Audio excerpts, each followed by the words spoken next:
Kumain si Mang Moy. Kumain number 1. Kumain ng iba't ibang pagkain. Iba't ibang pagkain. Yes, mga pagkain nagbibigay ng iba't ibang sustansyang kailangan natin. Halimbawa, Sa protina, may itlog, isda at butong gulay. Sa carbohydrates, kanin, mais o tinapay. Vitamin at mineral, gulay at prutas. kung halo-halo. Ibang kumain na yan, Elmer.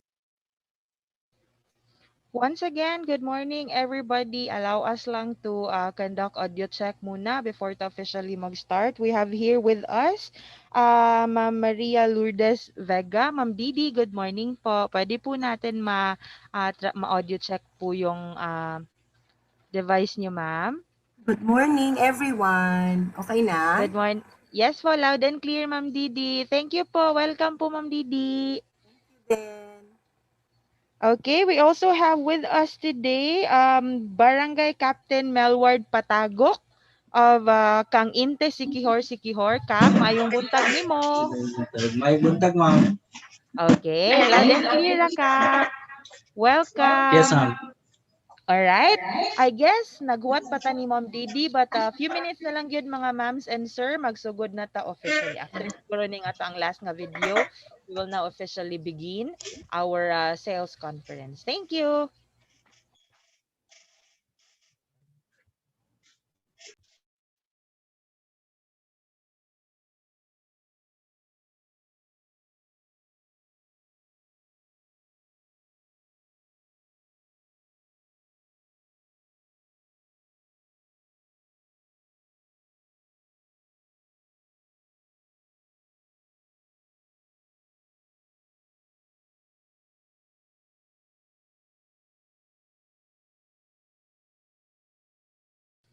Okay, we also have with us today, again, Sir Jeff Gregorio of UNICEF Philippines. Sir Jeff, pwede po natin matest yung audio nyo? Good morning po. Okay, loud and clear po, Sir Jeff. Thank you so Thank much you. po. Good morning once again.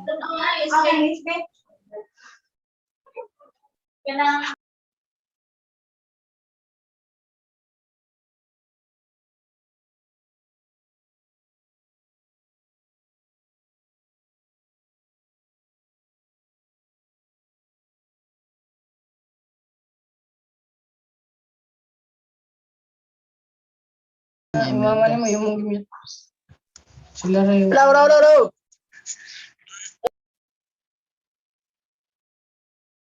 Gimot na gimit nila.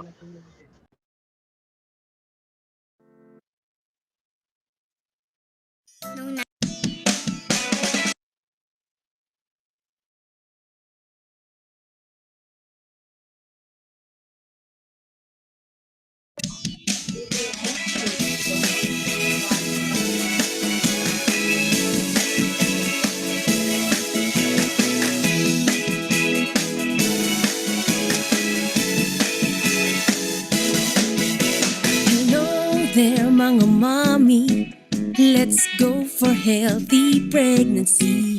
Tamang pagkain ng dapat para malusog kayo ni baby.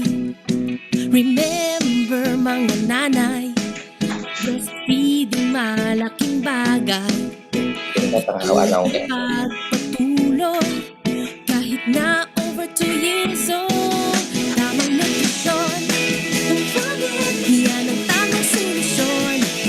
I like it, Lucky One. Oh, oh, oh, yan ang tamang paraan. Tamang nutrisyon, yan ang tamang solusyon. I like it, Lucky One. Oh, oh, oh, yan ang tamang paraan.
Maayong buntag kanatong tanan mga kanutrisyon. Kini si Mary Louise Choi Iguana, ang inyong Nutrition Officer 1. There is a National Nutrition Council, Region 7. Dako ang among pasalamat mo sa atong mga suking tiglantaw nga kanunay og aktibo kaayong naminaw og misalmot sa atong nagkadaida-iyang online events. There is a National Nutrition Council Region 7. Pinaagi sa ako here at National Nutrition Council Region 7 for NNCRBII. Walang yun damhanong nga naanak na sa tunga-tunga sa tuig. Upaspas kayo ang panahon, mga kanutrisyon. Nahumanat na sa summer season, kung napulihan na sa rainy season. Apan bisan pa man sa unta pa nga season, ani ang gihapon kami magpabilin nga maghatag kaninyo kung masustansya o maundanon nga diskusyon kabahin sa saktong nutrisyon.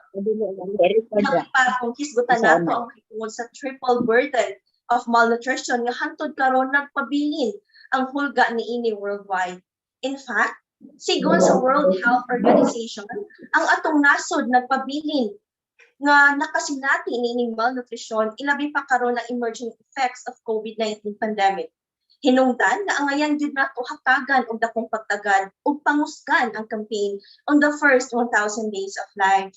But before we formally start our program, I ask everyone to please settle as we have our opening prayer to be followed by the singing of the national anthem.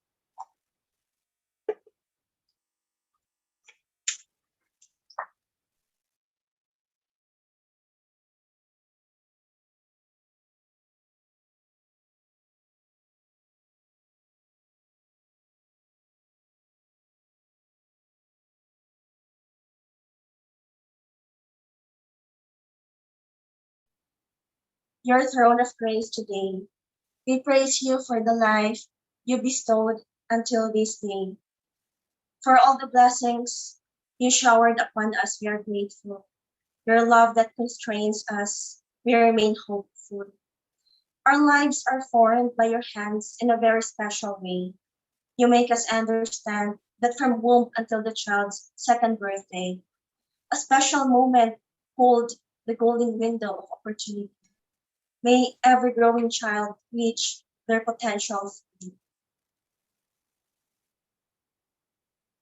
This year, as we celebrate the Nutrition Month, give us our daily strength and direct our path. From the national leaders to the local ones, be of wisdom and knowledge in abundance.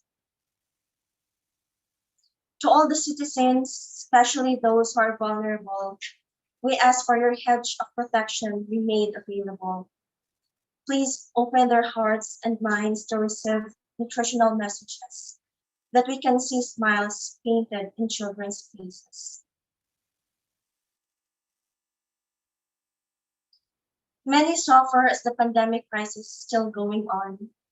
Touch them by your healing hands so they won't feel alone. Grant us the resilience to ensure proper nutrition. Unite us as one to persevere our nation. May you deepen our commitment to our mission to serve others' lives, that all of us appreciate its significance in our lives. May the various activities related to this event be a success through your divine intervention that never ends. All these we pray in your mighty name, in the name of the Father, and of the Son, and of the Holy Spirit.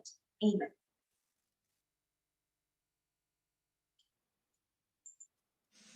Mga kababayan, ang pambansang awit ng Pilipinas. Kayang magiliw, sa silanganan, alam ng puso, sa dikit mo'y buhay. Lupang pinirang, tuyag ka ng magiting, sa manluluping, di ka pasisigil, sa nagatang tunog sa simoy at sa langit raw pagaw, ay hinatang tulad, awit sa pagkayang minamahal.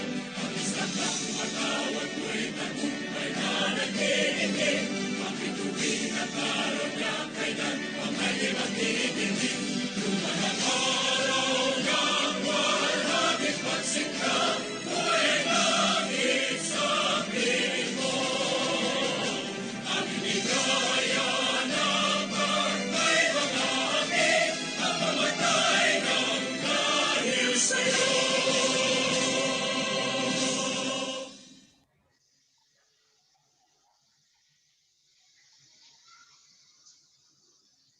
Once again, good morning, everyone. Salamat for being with us today. Hello, Bohol, Cebu, Negros Oriental, and Siquijor Province. But we also welcome those who are not from Region 7, ilabi na sa atong mga barangay, LGUs, NGOs, ug civil society organizations, and academe partners nga aktibong misalmot karong adlaw. Mapasilgarbuhon mo namong gi-welcome sa atong ika-47th na tuig nga Nutrition Month Sales Conference, Home Barangay Nutrition Forum. This year, the NNC approves the 47th Nutrition Month theme, Malnutrition, Patuloy na Labanan, First 1,000 Days Tutukan. The theme calls for continued efforts to address malnutrition in the country, which is expected to worsen because of the pandemic and limited resources for nutrition. This also calls for all sectors to focus efforts on the first 1,000 days of life as the strategic intervention to prevent stunting. And of course, daghan kaayo nga angay at tangan karong adlaw, kay do natay giandam nga maundanon and very timely topics gikan sa atong distinguished guest nga atong giimbitar alang kaninyo nga pinalangga namo mga kanutrisyon. Busa atangi kaninyo ug uban ni kami aron dungan natong palawan ang atong kaana mahitungod sa pagsugpo niining malnutrisyon. And usab mga reminders lang no pahinumdum kung kita ana sa panagtapok palihog lang sunod sa atong COVID-19 transmission na precautions. Una, bisan unsa pa maka-close mga viewers, palihog in tawon atong i-maintain gyud ang social distancing. Always remember to wear your face masks and face shields. Wash your hands and sanitize your belongings, including your cellular phones, and avoid touching your mouth, ears, and nose. And most especially, stay hydrated and eat healthy. Ug hinaot usab no nga nagpabakuna na kamo labi na kadtong ato mga frontliners, senior citizens ug adunay mga comorbidity. Kung naamoy mga pangutana mahitungod sa atong diskusyon karon, please comment in the comment section. And you can also send us a message no, sa atong official Facebook page here at NNC-RBII. Ug ayaw kalimot, please like our page, comment ug share niining ato ang Facebook Live. Alright, so to officially commence our program, we will be hearing an opening remarks to be given to us by our ever-active and committed Regional Nutrition Program Coordinator of the National Nutrition Council, Region 7, Dr. Carolita Latlet Inision. Hello, Dr. Good morning.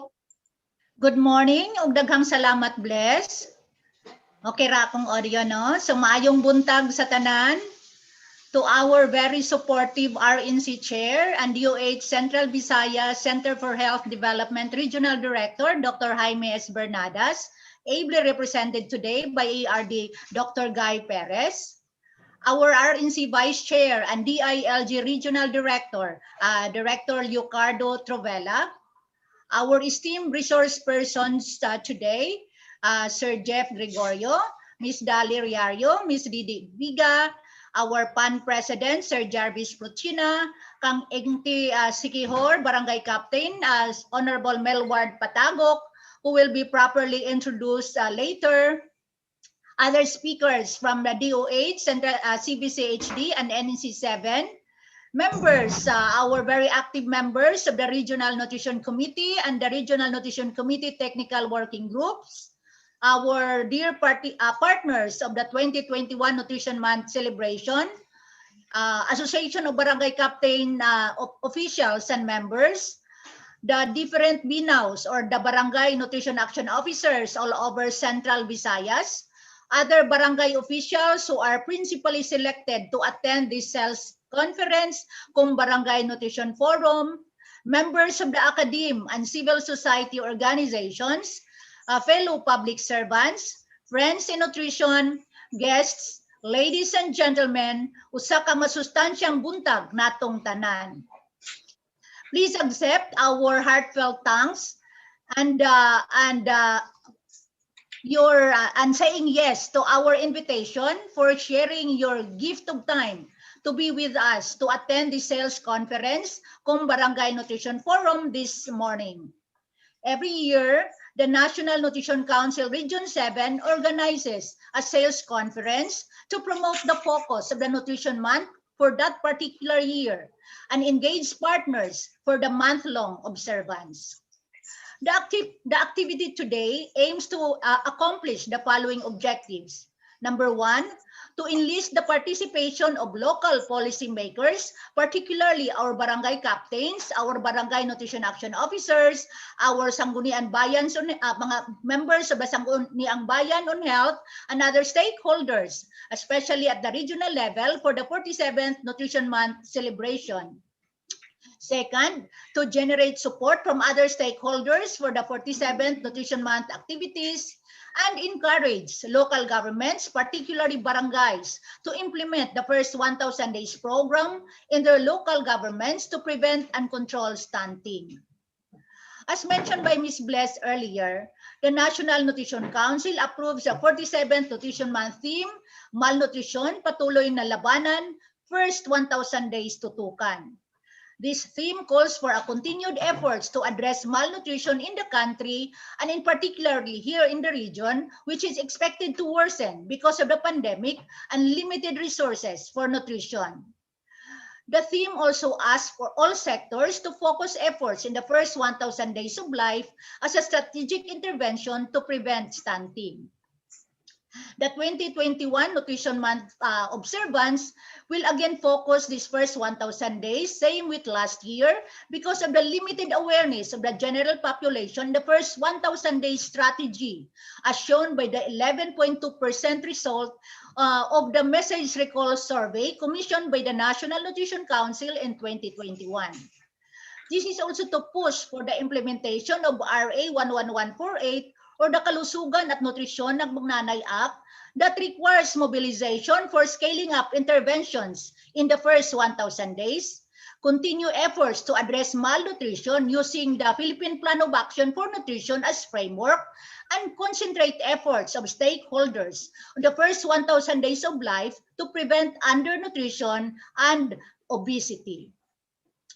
The celebration in Central Visayas also aims to further mobilize actions, particularly at the barangay level, to address stunting and calls for a collective vision of having a taller, brighter, and healthier children in Cebu, Bohol, Negros Oriental, and Siquijor by educating, encouraging, and engaging as many stakeholders possible and bring them on board in this campaign.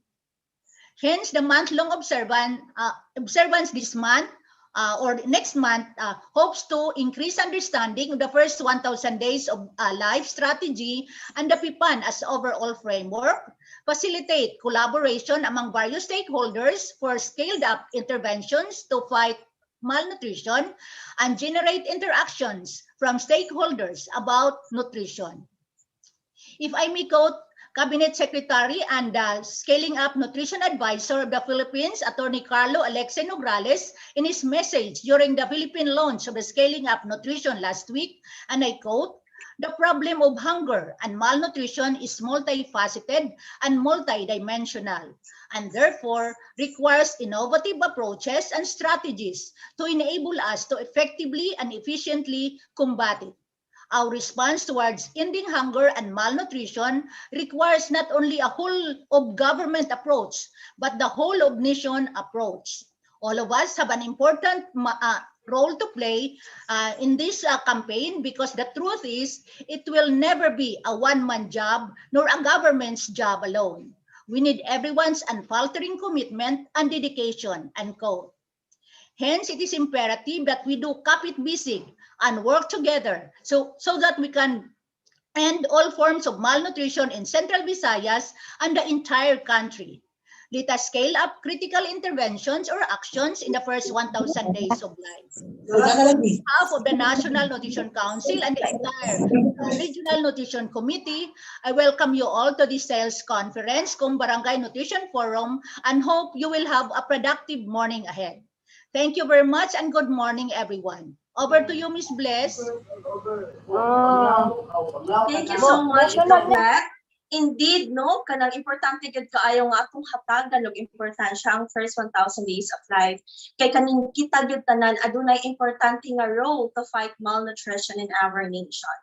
Thank you so much for that beautiful and wonderful message, Dr. Lizette Michon.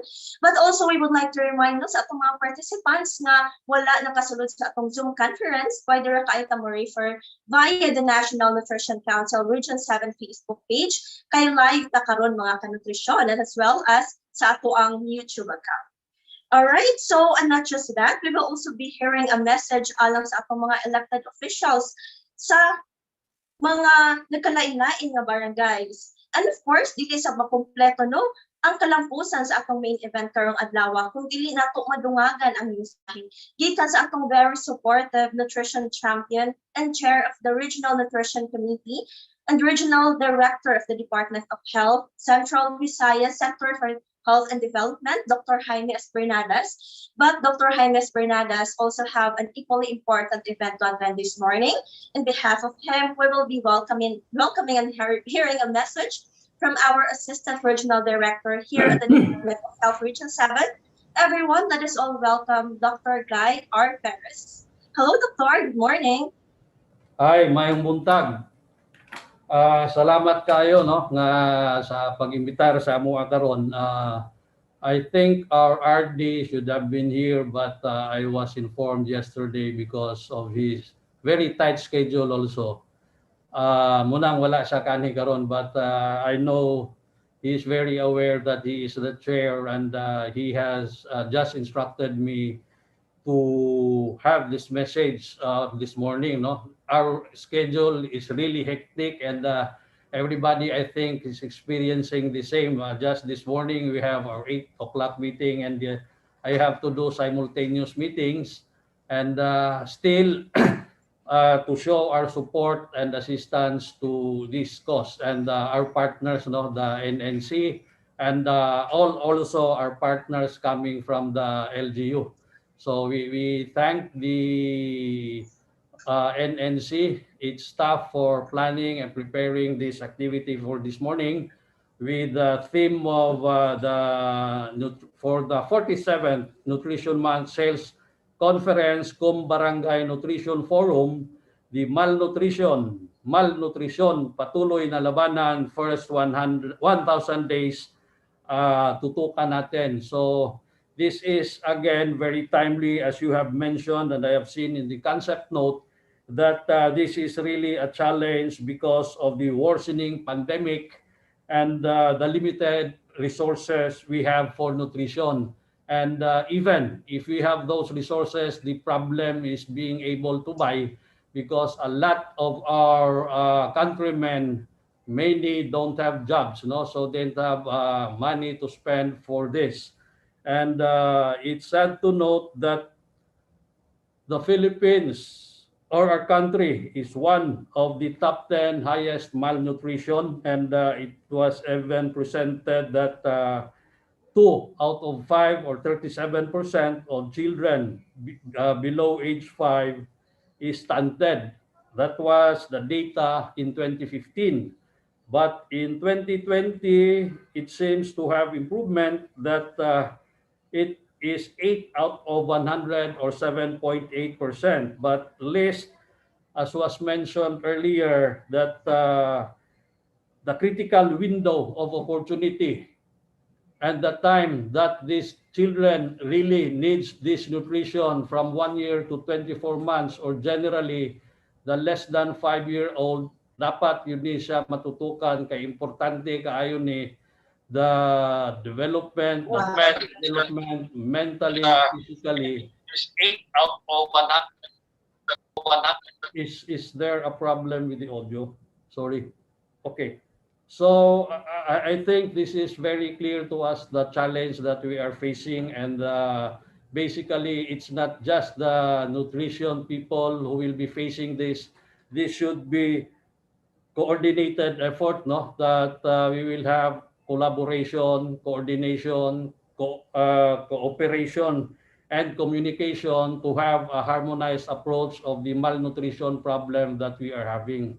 So with that information, we at the DOH7 will continue our support and assistance to the nutrition NNC, the nutrition programs, all its activities and projects. So we here at the department of Health Regional Office 7 in behalf of our director and the staff and those involved in the nutrition program will be here always to be of assistance and support to you, to everybody. So we also appreciate, I failed to mention earlier, the presence of our resource speakers and our partners in the LGU for taking time to be present for this activity. So with that, good morning to everybody, and we hope to have a fruitful and productive morning. Thank you and good morning. Thank you so much, Dr. Perez, no, for that very inspiring message for this morning, and also for giving us a time to be with us today despite of your hectic schedule. And also, daghan kaayo tang mga additional o umaabot pa nga mensahe from our guest speakers this morning. And not just that, we will also be hearing a message alang sa atong official sa lungsod, sa barangay, some dedicated official and nutrition champion. And this juncture, we will be hearing a message from our very own Vice Chair of the Regional Nutrition Committee and the Regional Director of the DILG7, Dr. Eucadia T. Travella. Usa ka masustansyang adlaw kanimo diha, Dr. Travella. Good morning, Doc.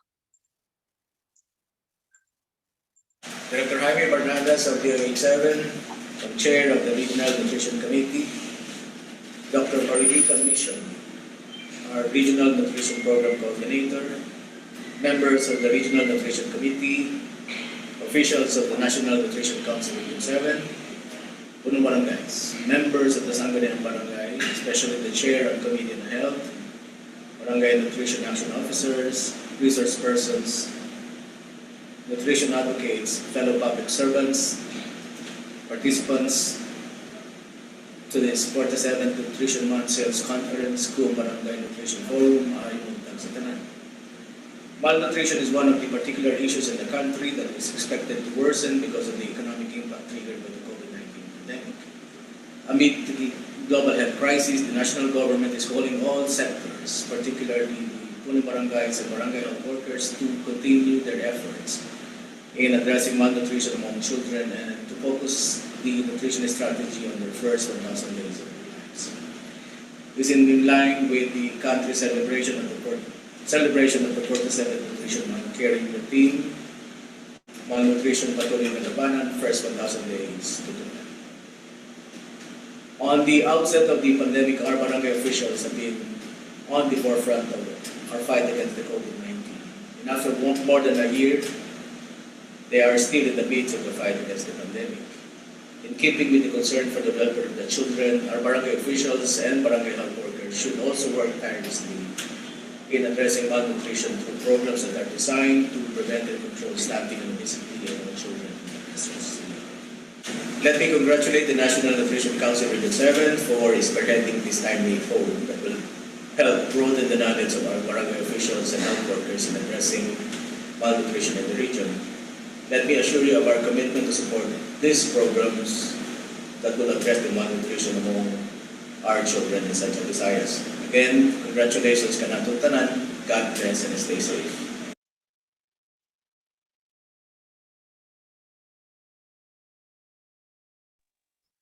Thank you so much, Dr. Travella, for that wonderful message, and again for sharing your time with us this morning.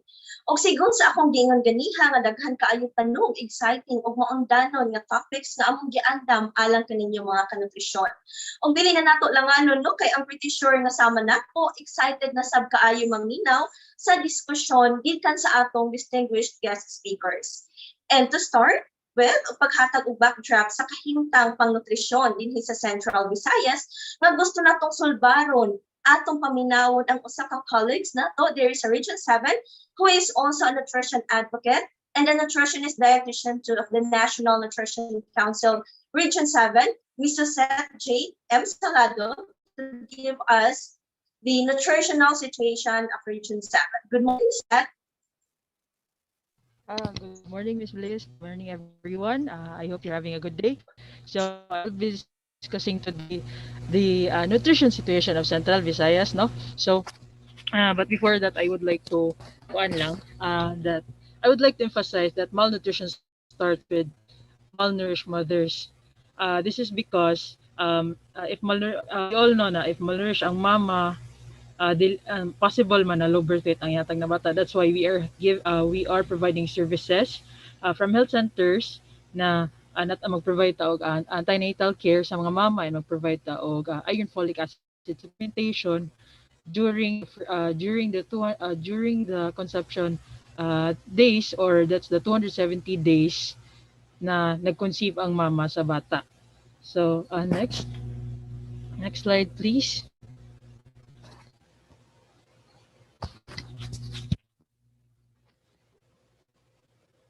So the next slide would actually show us the trend of or the prevalence of nutritionally at-risk women per region.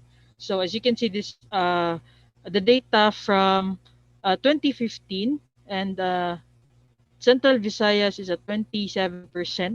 So this is taas yun ni siya na prevalence for nutritionally at pregnant women. So malnourished mothers would actually lead to low birth weight and malnourished children. Next slide, please. So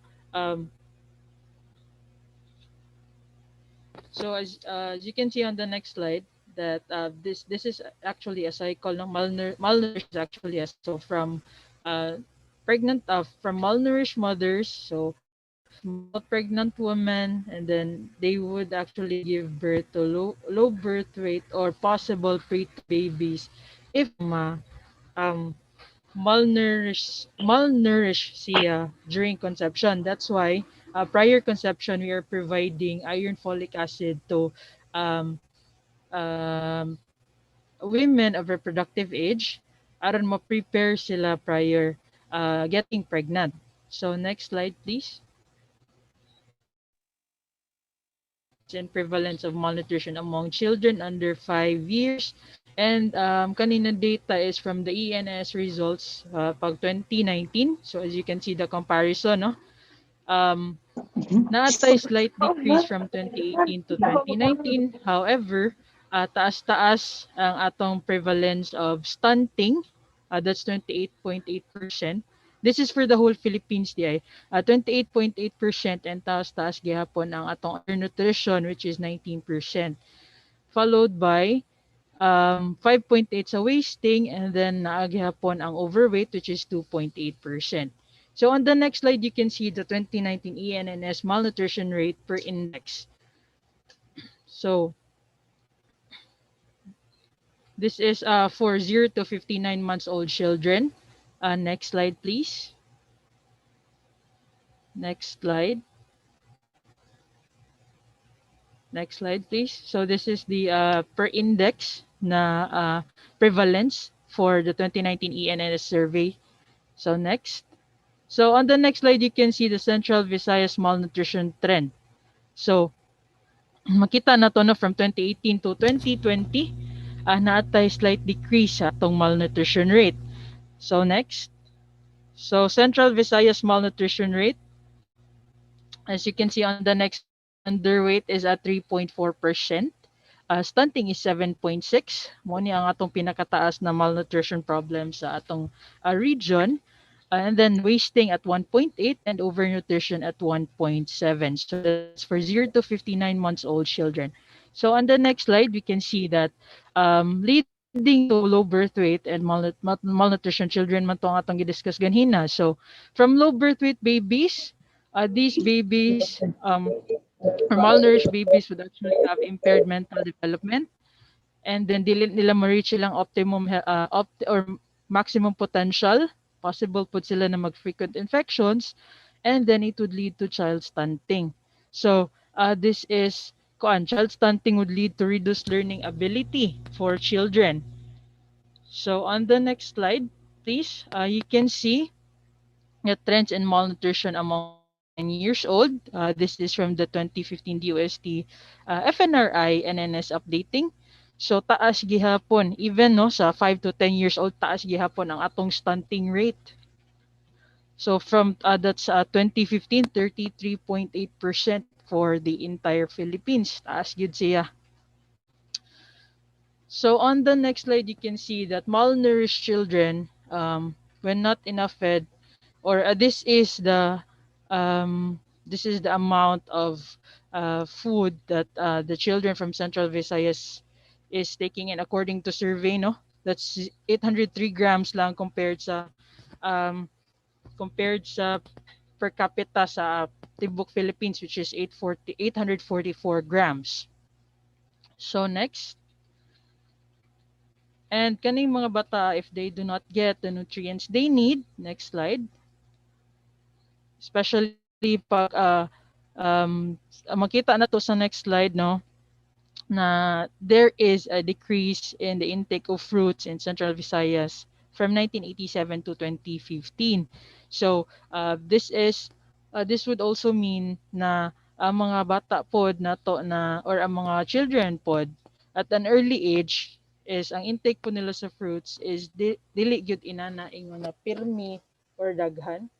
So that's according to the survey. And on the next slide, you can see that there is a slight increase of the intake of vegetables in Central Visayas from 1987 to 2015. So next slide, please. So stunting children, on the next slide, you will see that stunted children will lead to stunted adolescent. So this doesn't mean na if stunting, that's just or we are just referring to the height sa bata. So we are also referring to the learning ability sa bata. So this would lead to a reduced learning ability. Not we are just not referring to the height, because we all know that stunting is not really genetic. So next slide. On the next slide, you will see that the trends of malnutrition among 10 to 19 years old children is taas gihapon. So 2015, no, that's 35.5. So as you can see, from 5 to 10, then to 19 years old, stunted ang bata. So stunting really is irreversible. So if stunted ang bata, once mutungtong na siya og 2 years old, and stunted na gyud na siya, not just physically but mentally, no, lesser iyang learning ability. So next slide, please.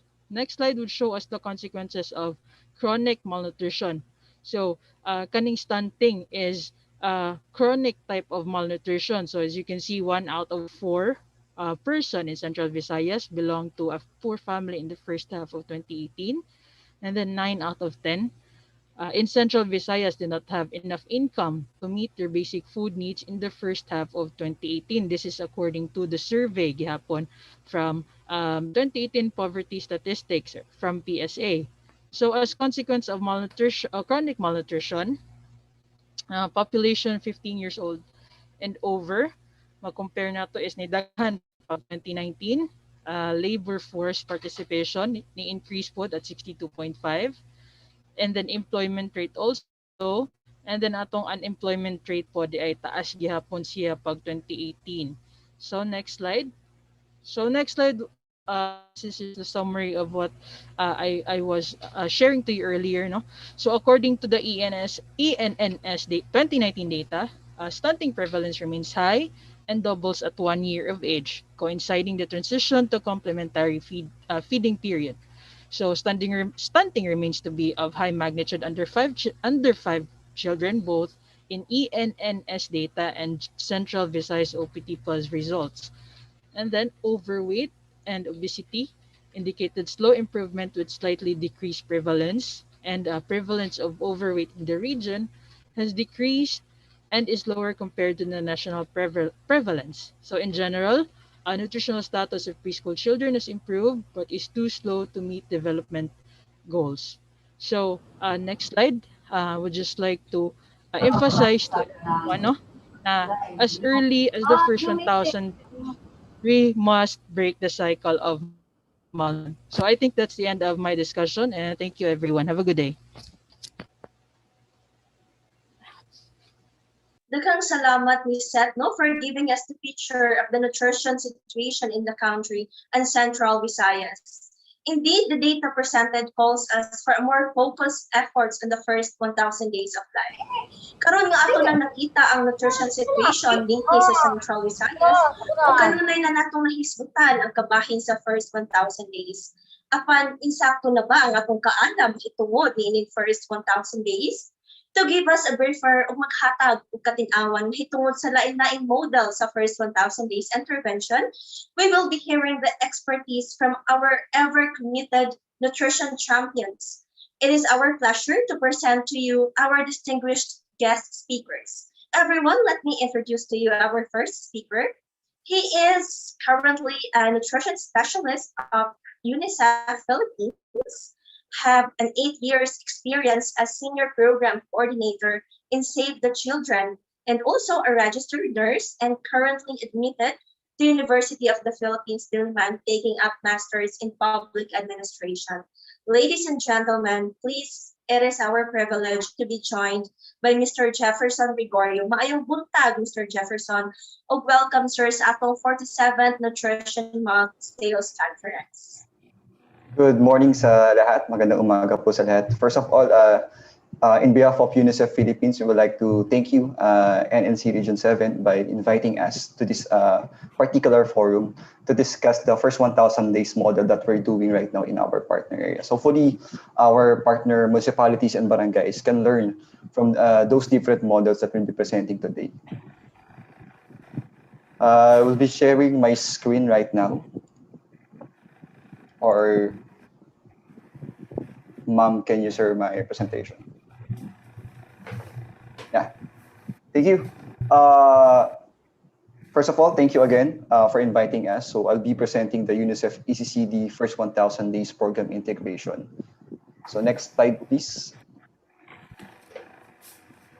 As part of UNICEF effort to operationalize a more integrated approach to programming and congruent with the national, regional, and global goals and strategies articulated in the Sustainable Development Goals, or SDG, the UNICEF Philippines Country Office came up with a strategy to implement first 1,000 days of life integrated programming in pilot areas in the Philippines. So an inception workshop was held last February 8, 2017, even before the passage of the first 1,000 days law, or the RA 11148, involving all program sectors, resulting in a finalized country office strategy.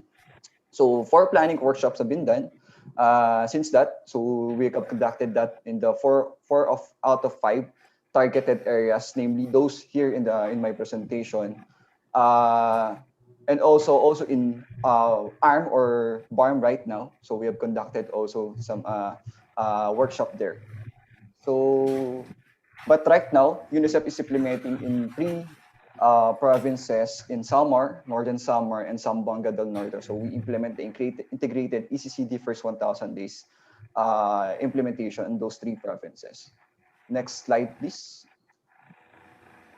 So the Philippines First 1,000 Days program provided the perfect opportunity to test an integrated approach because of, first, linking it to the Early Childhood Care and Development Program with legal basis from the EYA, or the Early Years Act of 2013.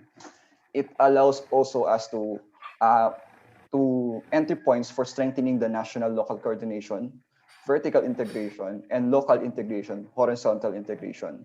It also provided opportunity to also streamline intervention within the sector and across sector, both internally with us UNICEF and also externally with our partners and CSO partners and government partners, both upstream and downstream work. Next slide, please. So, paano ba namin in-implement itong programa? So, how do we implement this program? So, first, as I mentioned, we targeted pilot areas only. So, we modeled those integrated approach to those areas. And we designed to complement and support the government's F1K program. And we also envision or investigate as a technical assistant to local governments and not a service delivery package. So we provided technical assistance to those partner government and also CSOs working in those areas. We also avoided direct cash assistance to LGUs What we have provided is technical assistance in terms of human resource and also in terms of capacity building, training, and also supplies in terms of the supply side. Next slide, please. This was an attempt to complement and reinforce the government's national first 1,000 days initiative, mainly by leveraging areas where UNICEF has comparative advantages. So these are the sectors that UNICEF is working right now: education, nutrition, health, child protection, WASH, HIV/AIDS, and social inclusion. That we want also to be part of the first 1,000 days implementation in those targeted areas, supported areas. Next slide, please. So what are the rationale in terms of selecting those particular areas? The criteria in terms of selecting those LGU.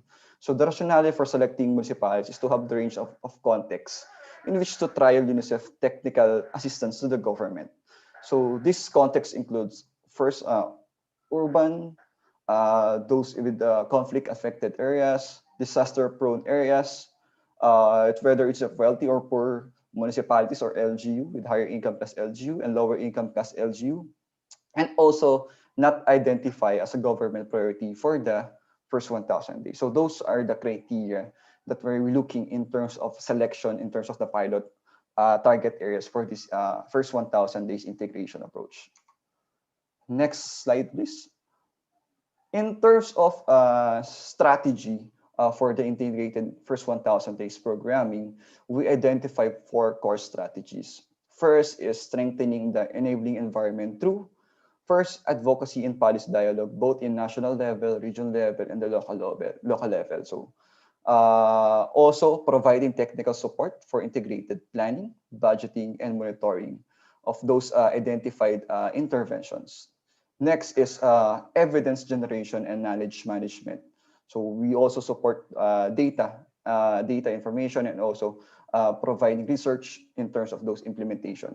Next is next 2 are the building demand side and then strengthening the supply side. So first at demand side, we develop integrated C4D strategies and materials. So including those are the behavior change communication materials and IEC for us to people to access those services, to demand those services. So and next is capacity building and support to implement demand creation campaigns.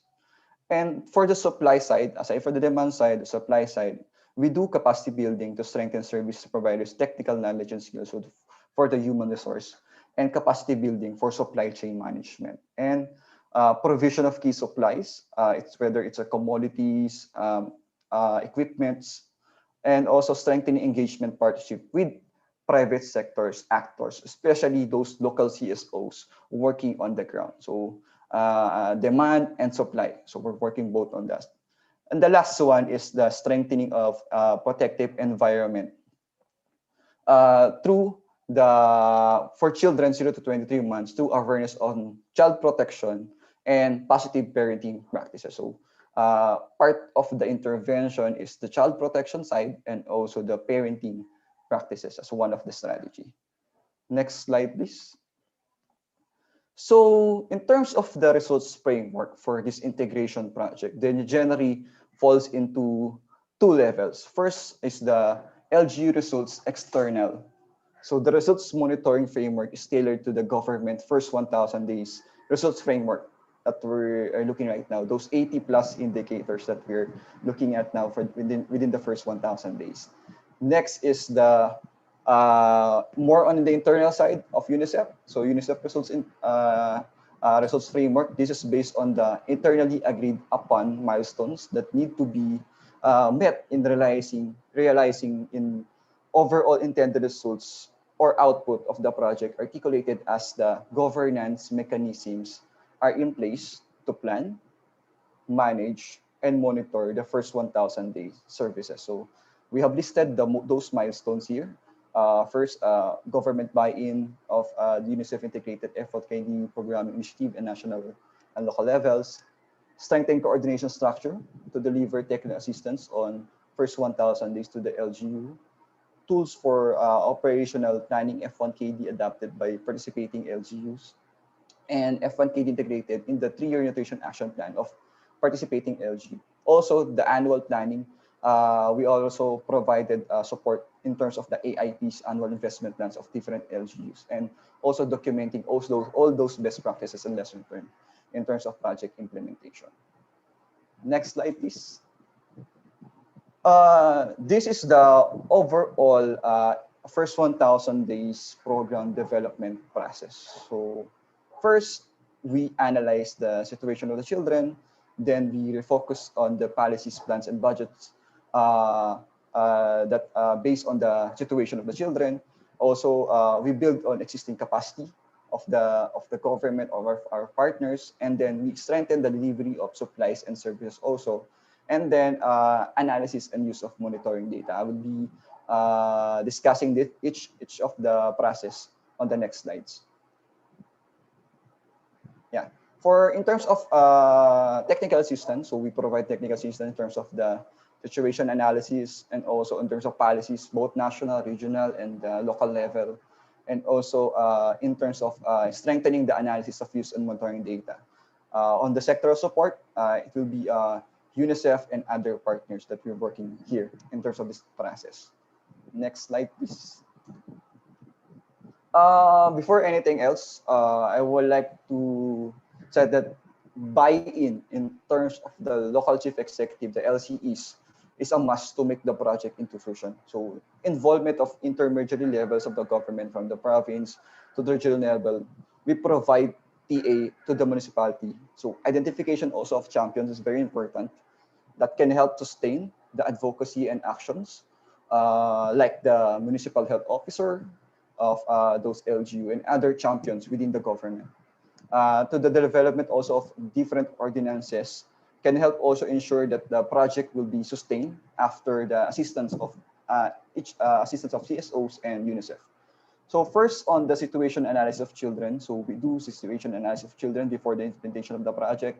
So we establish the scale of malnutrition problem with the use of OPT and MIS. We analyze the causes based on the prevailing local context. So yung mga programs natin, intervention natin, na hindi siya one size fit all, kailangan siya ay contextualize within the area, ano talaga yung issue, ano talaga yung need within the area, within the context.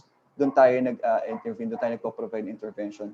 So context specific siya based on the theory of change. So share the understanding of the change that has to be happen within the existing government system. Also, operational plans, so existing capacity gaps and opportunities for change to happen. So we look at also the gaps in terms of implementation, the programming, in terms of human resource, para alam natin ano yung mga interventions na ibibigay natin. Next slide po. Next slide po. Yan. Next will be the refocus policies, plans, and budget. So here, we focus on the policies, plans, and budget. So readily, we ensure relevant local policies are in place to support the delivery of the service package of the first 1,000 days, specifically to 0 to 2 children and pregnant lactating women. So iba't ibang mga polisiya like sa national level, the IA 11148, and also how we can localize or contextualize those policies kasi yung first 1,000 days natin is a long list na policy, madaming intervention dun. So ano yung mga kaya, ano yung mga applicable within the LGU level, so we contextualize those also. And ano yung mga issues din na prevailing dun sa area na to, yun din ang ginagawa natin na support doon sa mga policies na ginagawa in the LGU level. So we also review sectoral plans and ensure na yung convergence ng mga activities towards first 1,000 days target beneficiary are there. Dapat nakasama sa mga plano natin like the Municipal Nutrition Action Plan, Barangay Nutrition Action Plan, sa BNAP natin, sa mga iba't ibang mga plans natin like sa WASH, and also LCPC, Local Council for the Protection of Children, and Financial Plan for Children. We also, in terms of budget, hindi tayo nagpapatali sa health nutrition budget. We're looking also at other funding resources that can be tapped in terms of implementing the program. Like sa GAD natin, sa LCPC, sa EDF, DRRM, na funding natin. So maraming pwedeng pagkunan ng budget in terms of first 1,000 days. Next, please. Next slide, please. Next will be on the build on existing capacities. So tingnan natin, have they been trained how are they trained in terms of the human resource. So includes those OSDAs na mga training natin sa IYCF, sa mga PMAM trainings natin, WASH training natin. Also, BNS included in terms of interpersonal communication training for health workers, including yung WASH and nutrition links included in CLTS trainings, mga job aids, teaching aids. So meron ba tayo nun na ginagamit? So we're looking also that. Tapos, how will they do work together using multi-sector platforms for coordination in terms of horizontal integration within the LGU level. So yung binabanggit niya kanina, it's just not just a government approach, this is a nationwide approach natin in terms of first 1,000 days. So next will be how do they communicate what they learn to the mothers or fathers, including fathers in terms of the community members. So we're also looking at the iWebsite counseling cards, including key WASH messages, ongoing formative research to develop a joint WASH and nutrition C4D strategy. So we're looking at different capacity building also for different actors within the area. So we build on existing capacities. Tinitingnan natin talaga na meron ng strength ang bawat government natin, ang bawat LGU natin, ang bawat programs. We just need to enhance and look at ano yung mga gaps nito. Next, please. Next will be strengthening supply of products and services. So, yon, nagawa na natin yung demand side, pero kailangan yung supply side. So, we strengthen the supply and product and services also. So, we ensure there's a continuity of supply of essential commodities. There's a market-based intervention and facility improvement. So, mahalaga yan na tinitin natin kasi meron na tayong demand side. Kailangan natin ngayon yung supply to cover up yung sa demand side natin. So we address the bottlenecks of supply chain in terms of augmentation of essential supplies, linking yung mga local suppliers natin, and also capacity building also to the market, and tapping available resources with NGAs and LGUs. Next slide po. Last one will be the strengthening local capacity to analyze and use monitoring data. Very important yung paggamit ng data and information. Kasi hindi tayo makakapagplano ng maayos within our LGU level kung wala tayong hawak na magandang set of data.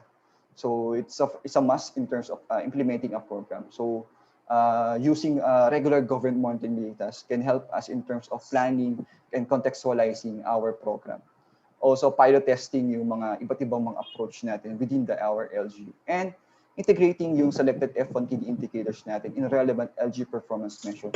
The CFLGA, our Child-Friendly Local Governments Audit, Seal of Good Local Governments, and yung LGU scorecards natin na ginagamit natin. So, literally, lagi nang tatandaan natin in terms of implementing the first 1,000 days, kagaya ng ibang health nutrition programs, we need to look also the building blocks of health system. Leadership and governance, the data information, financing, human resource, supplies, and the service delivery. So, yun po yung ating model ng first 1,000 days na ginagawa natin dun sa ating mga partner areas. And hopefully, later on in our open forum, we can ask questions and we can provide added information in terms of this model. Salamat po. Thank you so much, Sir Jefferson. No? So for our second speaker, she is currently the Senior Programs Manager of Helen Keller International Philippines with more than 20 years of experience in local nutrition program management and maternal, newborn, and child health nutrition services delivery system strengthening. Also a registered nutritionist dietitian with postgraduate degree in public health and graduated Bachelor of Science in Nutrition and Dietetics at St. Scholastica's College, Manila, Philippines. Please help me welcome. It is our honor to have with us Ms. Maria Fatima Dolly, RERU. Magandang umaga po. The floor is yours, Ms. Dolly. Maraming salamat. Good morning, everyone. On behalf of Helen Keller International, maraming salamat National Nutrition Council Region 7 for inviting us in this very important conference. First slide, please. The Barangay First 1,000 Days, or BF1KD, is part of the Right Start initiative of the Nutrition International in coordination and partnership with the Department of Health and National Nutrition Council and Helen Keller International as the implementing partner.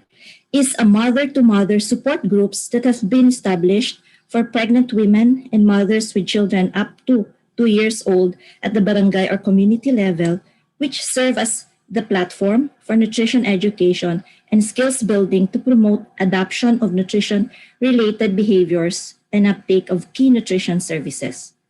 More than 2 years of implementation period, project municipalities are transitioning full responsibility for implementation, ownership, and sustainability of the interventions. Next slide, please. So what's in the name? Barangay BF1KD. The word barangay implies that this is a barangay initiative with mother-to-mother support groups established in the barangay and led by the barangay. Evokes a feeling of belonging to a group.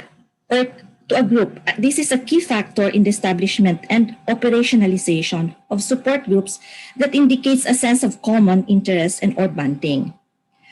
F, the first letter in the acronym taken together the word barangay, as in barangay F, implies barangay first, as the barangay is the lead locus of service delivery. The barangay is the frontier for nutrition, as the national response emanates at the barangay level. Frontline workers in the barangay, who are the barangay health workers and BNS or the barangay nutrition scholars, are key as they will serve as the facilitators of the support group. Filipina mothers and mothers to comprise the group. The acronym F1KD represents first 1,000 days of friendship with a support group promoting camaraderie among members, fellowship with members providing direct mother-to-mother support, fun in learning and skills building activities, and positive experiences in pregnancy, lactation, and childcare. Freedom from malnutrition. Barangay F1KD could also be shortened and referred to as BF. The members referred to as ka-BF, mag-best friend sa nutrisyon. Next slide, please. Our technical support covers four provinces, namely the provinces of Antique and Iloilo in Region 6, and the provinces of Bohol and Cebu in Region 7, with 39 municipalities and 800 barangays. For us to appreciate the operationalization of BF1KD, we are delighted to share a video on the journey of some pregnant mothers, mothers with young children, the BNS, BHW, midwives, and local chief executives in participating and implementing the BF1KD. So roll video, please. Thank you.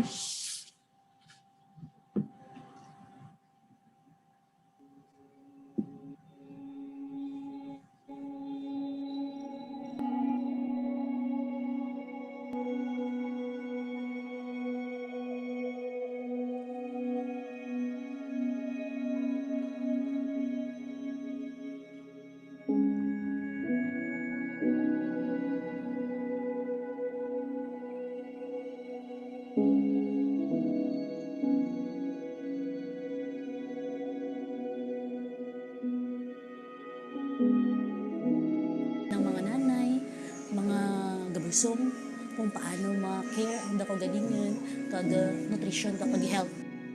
Ba ang tindak ma-answer, walang kamuwang-muwang. Nagid sa mga bata nga mga malnourished, sa mga nanay nga kulang ang timbang.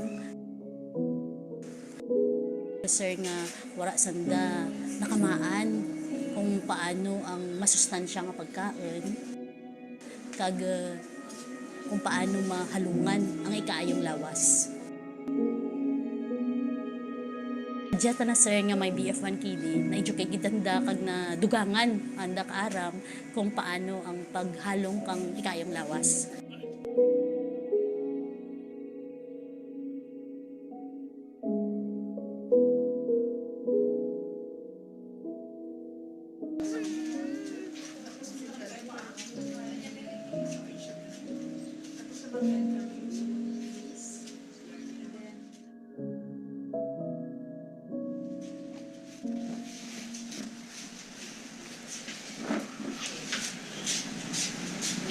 sa tanan. Good morning. Before kita mag-umpisa, kilala pa anay. Ako gali si Christina Alamit. Ang BF1 KD, taga-kahulugan nga Barangay First 1,000 Days. Nga kung sa diin, ang 1,000 kaadlaw ni baby, ang pinaka-importante sa anang pangabuhi. Nagabisa siya sa Cubay North kay para madugangan ang naman-an ka mga nanay, kag ma-educate ang mga nanay sa mga health kag sa ikayong lawas. Ang amon nga ginistoryahan nga session is about sa IFA supplementation, breastfeeding, ang kung paano ang insakto nga pagpasuso kang bata, kag complementary feeding, MNP supplementation. Dati, wala ko tayo idea kung anong BF1 KD, but since nga, ay dyan na naman nga health worker para magpakilala kay naman ko na ang BF1 KD. As first time ma'am, para nga magkaroon pa ko kang duro pagid nga knowledge kung paano ang insakto nga pag-take care kag magpagpabahal kay baby. Sa una, sa gabuntis ko, di ko dadyan pa-check up diretso. Yung nagtagaan ko vitamins, di no mainom tanan. Sa katatlo na kong anak, nasagsigin ako ugatin sa BF1 KD, diha ko nakahibalo nga kulang pa di ay ang akong hibalo sa una. Sa una, sa panganay ko at pangalawa, nag-start ako pagkaon sa bata 4 months. Pero sa dihan ng BF1 KD, 6 months ko nagpasugod og pagkaon o eksklusibong pagpasdidi sa bata.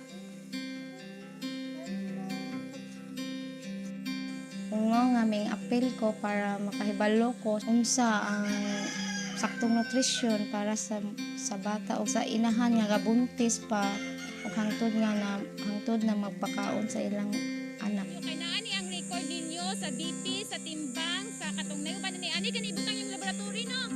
Yes, siguro yung progress ma'am, yung ibang buntis, baliwala nila yung hindi sila talagang umiinom, tapat na umiinom ng IFA. So pag nasa session sila, sinasabi nila totoo talaga umiinom sila ng IFA. Tapos talagang hanggang 6 months sila nag-exclusive nga breastfeeding. Kasi minomonitor namin ma'am every month na sumasali, kumusta ka na, nagpabadede ka ba rin?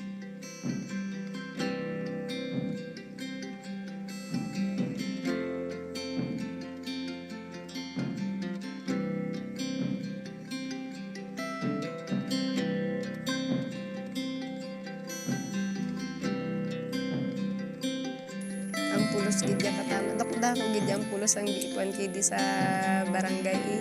Ti siyempre nakita nila nga amo nang kinalain. Do ginaano na gid nila nga. Kag naglain ang ilang nga kwad kay do ginaano na gid nila yang ilang nga health sa una wala lang. Balbal gid ang mga changes na nadura ang malnares, nadura o kun naging nami ang pangalihyak kag mga kabataan o kung kag mga ginikanan magad nga raka ang andang naintindihan about sa BF1 KD. Bahal di ka bulig dyan sa mga ginikanan, labi na din sa mga kabataan, nga mga malnourished. Dahil sa BF1 KD, ang attitude kat ang mga nanay ka dyan, kag ibagit na nang naman ananda ang BF1 KD, kung paano dyan, gamitan da, naman anda rin. Kag nag-change gid nga dahil sa BF1 KD. Bahal gid mabulig na sa mga first time ma'am nga based sa na-experience na kan kung nga budlay gid man kung wala ikaw ti idea. So gusto ko nga hindi dyan mag-stop sa mga sunod pa nga mga mother. Gusto ko man mapaasaman kay nanda ang mga knowledge nga na-benefit naman ni dyan sa may program. Importante siya kay kanang aron daghan pang inahan nga mahatagan og dugang kahibalo sa saktong nutrisyon unya ang para siguro pud nga ma-minimize na lang yung malnutrition sa aming barangay. So kung dapat ko ma-educate siguro tong usa ka inahan, so na si idea nga ini-prepare niya pagkaon sa para sa iyang pamilya. So di kayo nang mahal ang damong nga pagkaon as long as healthy ang iyang pagkaon nga giandap okay ra. Pagbaba lang yung pagbaba ng percentage sa malnutrition namin dito. Malaking tulong yun. We provided minimal percentage included in our annual budget. We will push for the sustainability of this project and continuity of this project in our entire municipality. Being one of the recipients of the program, it made a big difference. We were actually awarded as one of the most improved municipalities. We can always say that a healthy community starts with a healthy program. So we are targeting a healthy community and we start a healthy program in this nutrition program. Sa dihan ng Bicol KD, dihan ako nakahibalo sa tanan. Nga, kabahin sa pag-atiman sa bata o sa akong pamilya. Nagpasalamat ko sa Bicol KD nga naka-apil ko ani nga programa. Nga nakatabang ka doon ako dako.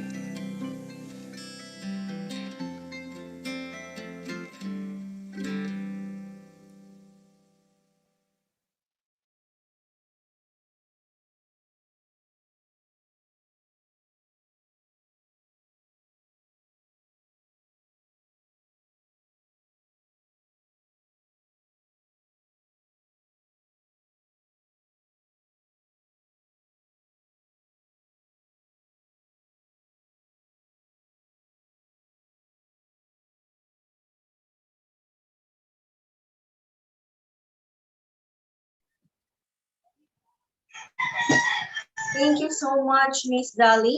And now let us give the floor to our third speaker. She is the Executive Director of the Nutrition Foundation of the Philippines, Miss Nutrition in UP Diliman, formerly Chief of the Nutrition Policy and Planning Division here at National Nutrition Council Region 7. Everyone, please help me welcome. It is our prestige and we are grateful to be joined by Miss Maria Lourdes A. Vega. Isang masustansyang umaga po. Ma'am Vega, good morning. Take it away, Miss. Good morning, everyone. Maayong buntag sa tanan. Maayong daghang salamat for Region 7 and NNC and Dr. Mission particularly for inviting me to this forum to share how when I was at NNC we developed the ECC, the NNC component of the ECCD in the first 1,000 days program. Before we proceed with the slides, let me just try to situate the NNC component dun sa present ng UNICEF tsaka present ng HKI. UNICEF actually presented a technical assistance package on how to assist LGUs in actions for the first 1,000 days. Nutrition International showed how they worked at the grassroots level, working with mothers to hasten uptake of certain nutrition services. Ito namang yung ginawa ng NNC in 2016 is really something in between, which is essentially providing a package of assistance for LGUs to do specific programs. Maganda if in the end we will try to put these together and evolve a real F1 and a real integrated strategy for service delivery for the first 1,000 days. Okay, sige. I've been retired from the service for about 1 year now, but I very clearly remember how we evolved the F1KD component of NNC. Next slide, please.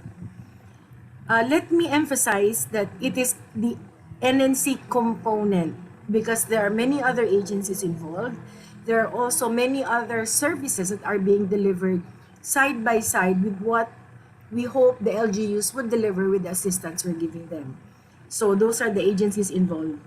And we also knew at that time, next please, we also knew at that time that throughout the stage of the first 1,000 days and even before the preconception, the adolescent period, there is a need for a wide range of services in both normal and emergency situations.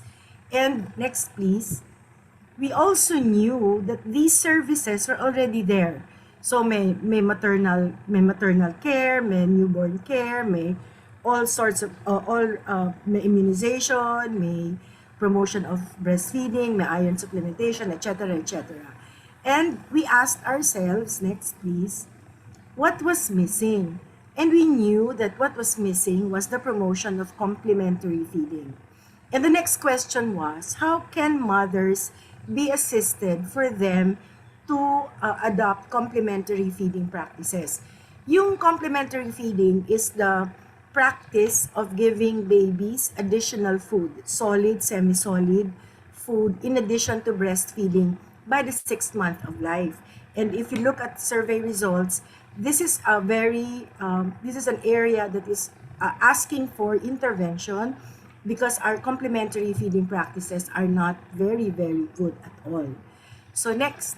So we said, okay, if that were the case, then maybe we should support mothers by giving them information through face-to-face counseling, through food demonstrations, through messages from local and national multimedia. But we should also help them increase the food supply. So that's why maybe there's a need for some element of giving seeds, seedlings, or small animals. Of course, we knew that when all is said and done, income is an important aspect, and there should really be a link to livelihood, which was not part of the NNC package. But we were hoping that at the local level, existing livelihood programs can be linked with families with pregnant women and children 0 to 23 months old. And here, let me say that we're not talking about IGPs alone.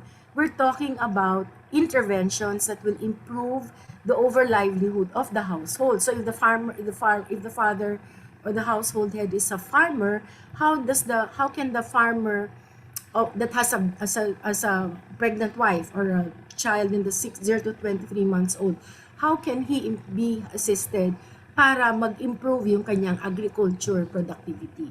Example lang yun. Okay, next please. We thought that the BNS would be an anchor, an important anchor, and that the BNS would be trained on how to reach out to mothers and would also be mentored through various mechanisms. Then we asked, next please. Then we also asked ourselves what else was missing. And at that time, this was 2015 when we were talking about this. Or 2015 or 2016. I think, yeah, I can't remember na the year. But we also noted that the promotion of psychosocial stimulation, overall child development was missing. And therefore, next please, we eventually the support to LGUs was a package of funding assistance to enable them to do nutrition education classes that also included food demonstrations. Actually, having sessions to show how complementary foods can be prepared. We also, the support to LGUs also provided for, next please, when we did the nutrition education classes, we used the DOS Pinoy modules, and then eventually the developed Idol Ko Si Nanay modules, the learning sessions that covered all the concern. Well, it covered concerns on psychosocial stimulation, on safe child development, and on safety and security of children. Next. The next please. Okay, the support to LGUs included support for home food production to be given to the households with F1KD members. Next please. And there was also what we called a technical assistance, monitoring and evaluation assistance, which is, we called it TAME, but the idea here was to conduct regular visits, to observe how services are being delivered, to see how they're being integrated, and provide technical troubleshooting assistance to further improve how things were being done. And we also gave support to LGUs, next please, for them to be able to monitor the growth, I'd like to emphasize to monitor the development of children, not just physical growth, but also to look into how the development milestones are being achieved. And I think at a certain point, we also gave LGUs a package of toys and materials that can be used in administering the child record on developmental milestones. Next. There was also support in terms of having special events, local media exposure, so that when the mother hears messages both through face-to-face interactions, also through radio or through TV or through a poster that she would see wherever she goes, so that para to reinforce whatever information she receives. There was also a component on technical exchange visits for BNSs to visit other BNSs who were doing innovative measures. And at the national level, among other things, next please, we developed the Doc Wikipedia ng Barangay TV program. The program has completed several seasons, but I think the recordings are there that can still be used. It's not in the slide kasi I was trying to keep within the 5 minutes limit given by the organizers. But at the same time, at that time that we were doing all of this, 2015, 2016, 2017, we were already in touch, or we were working with the Senate and the House of Representatives on the passage of what is now known as RA 11148. So even as there was a support package for LGUs, we were working for something that will make F1KB services more institutionalized and more integrated. Next, please. Okay, later on, I think in 2018 or 2019, we added a component on dietary supplementation of pregnant women, but only in selected areas of the F1KD, of the ECCD F1KD program. Also pala, the NNC component was being implemented in I think the 10 poorest provinces of the country and selected municipalities in these provinces. So next. Okay, so this in brief is what the NNC component was all about. It was providing training to enable LGUs and providing training and funding support to enable LGUs to do nutrition education classes, to have home gardening, to be supported through multimedia communication, through mentoring, supportive supervision through TAME, and the national level behavior change communication. Now, next, please. Okay, now the question is, did these initiatives create the impact that we wanted to create? Are these being sustained even as the assistance is about to close? How do we move on? How do we move forward, especially now that there's RA 11148? And I hope this forum will, and the focus on the first 1,000 days for Nutrition Month will help trigger responses to that question. But I am sure and I'm hopeful that together with all the other services, in one way or another, next please, we were able to help LGUs and the communities help enable the children to achieve their right to life, their right to survival, and the right to full development of their potentials. Thank you, and let's have a nice discussion later on. Over to you, Bliss. Thank you so much, Ma'am Didi. Everyone, that was Miss Maria Lourdes Vega, the former Chief of the Nutrition Policy and Planning Division of the National Nutrition Council. All right, so now, ladies and gentlemen, no aniya nagkakaroon usab sa kanang ato ang another need of this event, the panel discussion together with our beloved panelists, as they will be discussing fighting malnutrition through the first 1,000 days intervention. And we will be joined once again by our renowned guest this morning.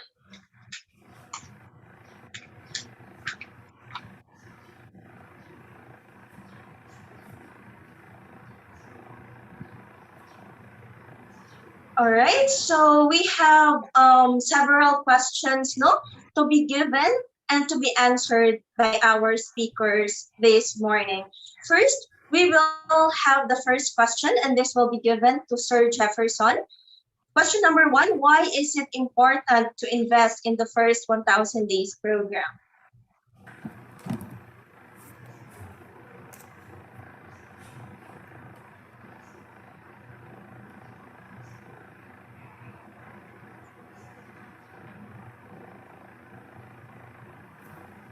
Yes. Sorry, I'm muted. Sorry. Okay, I think we will give it first na lang, no? Okay, Sir Hello? Jefferson is already here. Yes, Sir Yeah, sure. Jefferson. Yes, I think kanina nabanggit na rin kanina yung mga different indicators in terms of if we invest in the first 1,000 days of life approach. So yung mga stunting rate and also yung mga malnutrition rate at nabanggit na yung kanina. Pero for me, why we should invest in first 1,000 days, specifically early years, because it's not expensive, rather it's a strategic high return of investment. Because if we invest in early years, mas marami tayong mapiprevent. Kanina, pinakita yung malnutrition cycle, di ba? So, if we invest in early years, yung mga bata, mas kukunti na yung magkakasakit kasi we invest on their health and nutrition.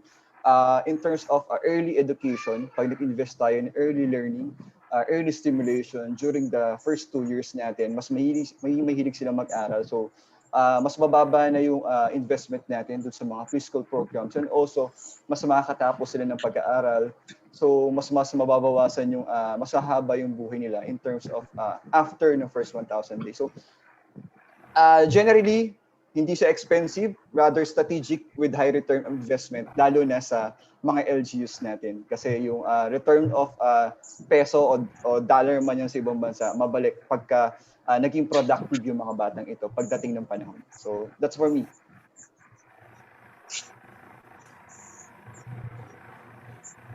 Okay, thank you so much, Sir Jefferson. So now we have our second question. Ato ning ihatag, ibigay po natin to kay Miss Dolly.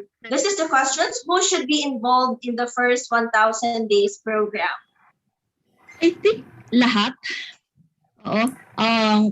Ang pinaka-importante is yung community, and also with the strong support of local chief executives at various geo-administrative level, no? From province, municipal, at ngayon, maganda po, andito ngayon ang ating mga barangay officials, particularly yung barangay captains, because as I mentioned, yung services starts at the barangay level or community level. So dapat importante na community and particularly yung target ng first 1,000 days. Mga buntis, nanganak, nagpapasuso, and then yung may mga anak ng 2 taon. Kasi as mentioned, ito ay yung critical or very important stage, no, of life na dapat mabigyan kaagad ng proper nutrition for full potential to grow, learn, and earn in the future. Okay? So, and also yung mga stakeholders, sabi nga kanina, it's a multi-sectoral, hindi lang government organization, pati yung ating mga like kami, yung non-government organizations, no, and also other sectors, no? Like private sectors as well. So lahat dapat kasama dito sa first 1,000 days program. Yes, all right, indeed. No, thank you so much, Ma'am Dolly, for sharing your insights and expertise with regards to that questions. All right, for our next question, ibigay po natin to our next panelist, si Ma'am Miss Vega. what specific programs, projects, and activities should LGU implement for the first 1,000 days? Na? Ang hirap doon kasi mahirap mag-prescribe, no? Pero the law itself, RA 11148, lays down the range of all the services from pregnancy, actually starting from adolescence to pregnancy, which means antenatal care. Pero yung antenatal care, madaming components yon, including iron supplementation, dietary supplementation, interventions for the first 6 months of life, immunization, delivery pa lang. Ang dami na doon, ba, yung managing the complications of pregnancy, managing newborn babies, nandyan si newborn screening, nandyan si application of AINC, tapos first 6 months of life, promoting exclusive breastfeeding, immunization, and then the next stage, yung managing continued promotion of breastfeeding, complementary feeding, vitamin A and iron supplementation through MNP. Nandyan si management of acute malnutrition, nandyan si management of childhood diseases, nandyan si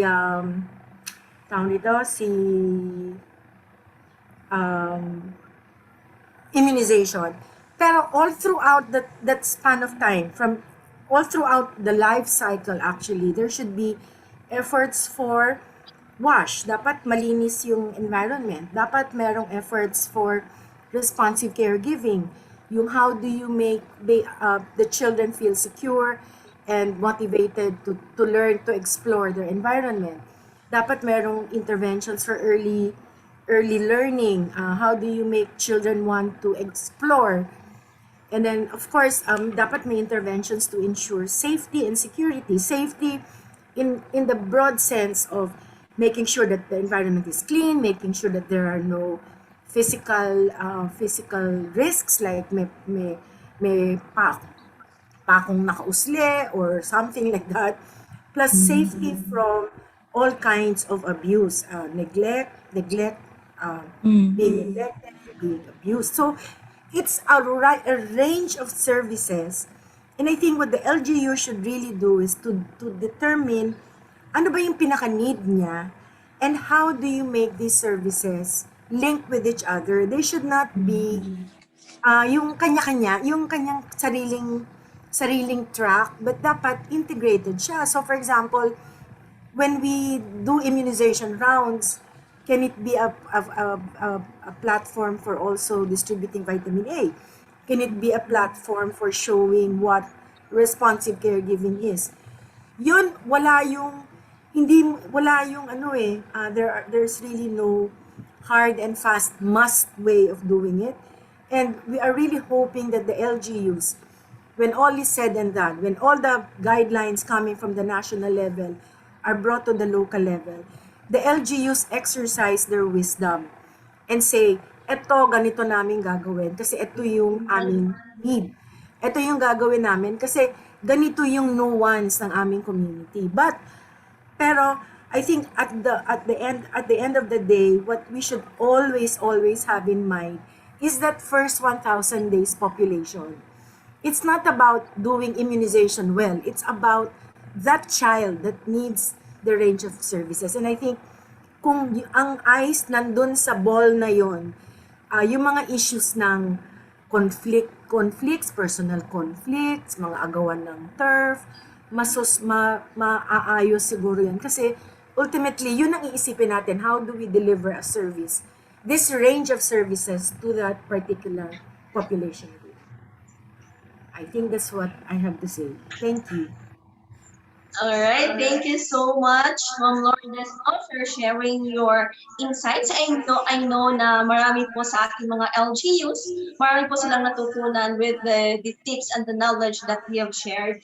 And also, a lot of our viewers are asking tips for those LGUs, especially barangays who wish to implement the first 1,000 days intervention. So maybe we could ask on insight from Mr. Jefferson, sir. for tips, no, para sa ating mga LGUs.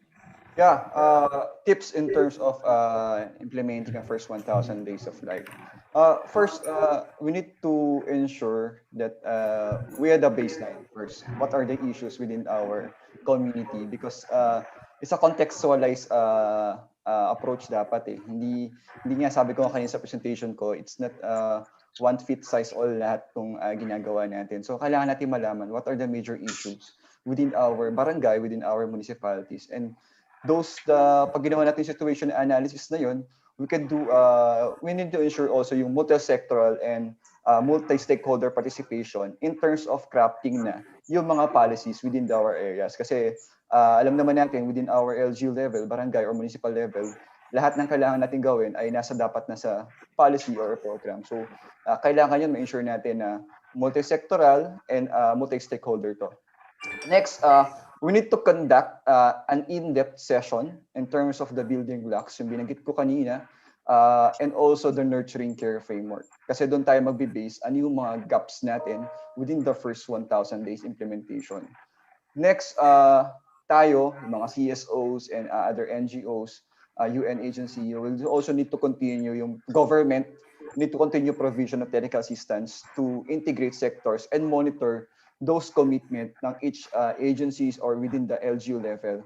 And also, isa sa pinaka in-encourage ko din ay yung community participation. Napakahalaga ng community participation within the implementation of the first 1,000 days. So, ensure natin from the public administration part, yung social accountability ng paggawa ng isang programa. So, dapat na-consult sila, yung ating mga parents, yung mismong beneficiaries natin or target audience natin dito sa first 1,000 days implementation. So, ayun, yun yung tips ko in terms of implementing the first 1,000 days. Thank you so much, Sir Jefferson, no, for that full of wisdom and very full of lesson na pwede po nating i-share or ma-apply sa ating mga LG levels. And now we will be asking Ma'am Dali also for insights and as well as tips for the LGUs. As mentioned kanina siguro ni Jeff or ni Miss Didi, na itong programa or interventions on first 1,000 days ay already ongoing. Andiyan na, no? Minchin, IYCF. We are all parang strengthening, no? In terms of the delivery ng itong services para ma-increase yung reach, yung coverage. But ang pinaka-importante din or fundamental na we have to consider is to do advocacy, continue advocacy activities by conducting mobilization, no, at the community level, particularly with the local government units, to really harness their support and cooperation for this first 1,000 days. No, very concrete is passing of barangay resolution or ordinance. Meron na pong law, no, at the national level, yung RA 11148, no, para po ma-ensure, no, ng community, no, ng barangay yung ownership, accountability, and proper implementation and sustainability of the project activities. So, ito po kasing ordinansa will serve as anchors, no, for also allocating budget. Kasi importante din na mayroong budget allocation, no, and then this would be integrated into the overall local nutrition action plan. So, itong serbisyo andyan na, pero in terms of the support, no, of the local chief executives, no, particularly at the local level. So siguro yung po na wag nating kalimutan ang ating mga local chief executives, particularly providing also another tip is providing feedback for on the status or progress of the nutrition activities, particularly in the first 1,000 days, because they supported or they allocated budget for nutrition. So they will really want to know what's the status kasi nag-invest, mayroong investment for nutrition. I think that would be all, no? As you know, takeaway, no? Alright, thank you so much, Ma'am Dali. Indeed, no, importante din po talaga yung allocated budget, of course, and as well as to give feedback for the interventions that the LGUs are being conducted. Thank you so much, Ma'am Dali, for sharing your knowledge and expertise to that. And also, we will be giving or we will be asking also last message or insight or tips from Ma'am Lourdes. The same question, tips on Yes, first yes. 1,000 days. Sabi na nung dalawa, dadagdag ko lang to. I think important to always see the side of the mother and the infant. So, for example, and always be in touch with them. For example, if a mother does not go for antenatal care, or if a mother does not seem to caring for her, let's say, acutely malnourished child, it's not, the conclusion should not be tamad kasi siya or wala siyang pake. The important thing is to try to talk with these mothers, understand where they're coming from, because most probably there are real reasons that should also be addressed. No? So for example, yung very simple to understand, we want mothers to deliver in birthing homes and health facilities, pero wala naman siyang sasakyan. So, 'di ba, dapat, so ang action doon, dapat merong network of transport system within the area, 'di ba? Or baka mamaya yung practice na sinasabi natin goes against what they know culturally. So, 'di ba, ito rin yung issue doon sa indigenous communities, yung panganganak sa hindi bahay. So, dapat merong intervention to address those needs. So, I've always believed that in anything we do, even in advocacy, whatever we plan, we always think of the end. So, always think of the mother and the family, what their circumstances are, and how do you engage them in the service delivery.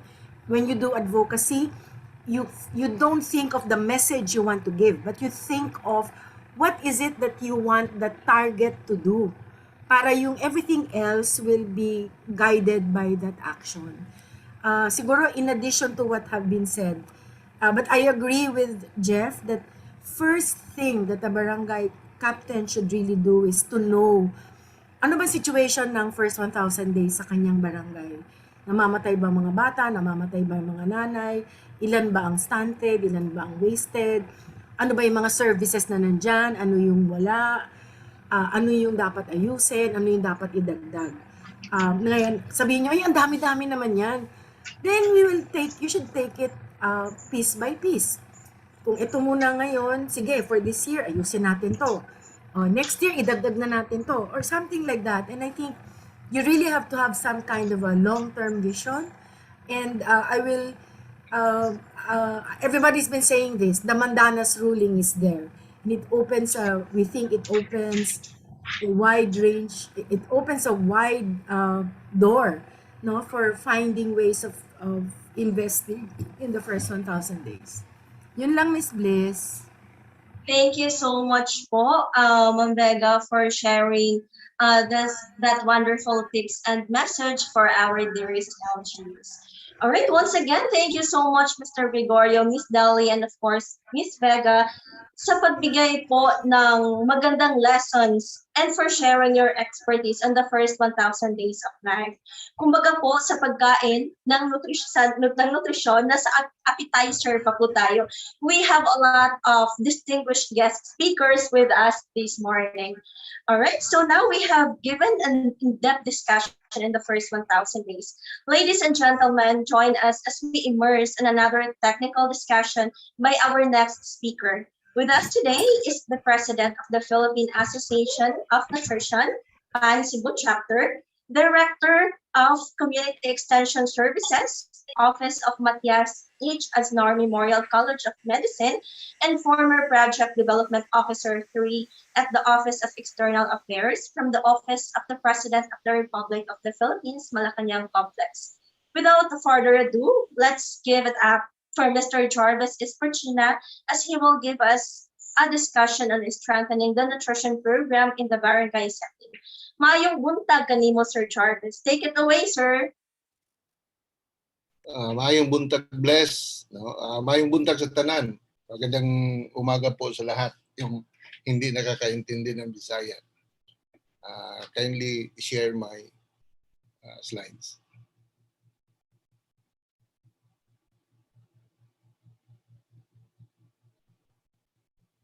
Okay. First, so my topic would be about why should barangays invest in nutrition. This is already answered by Sir Jeff a while ago.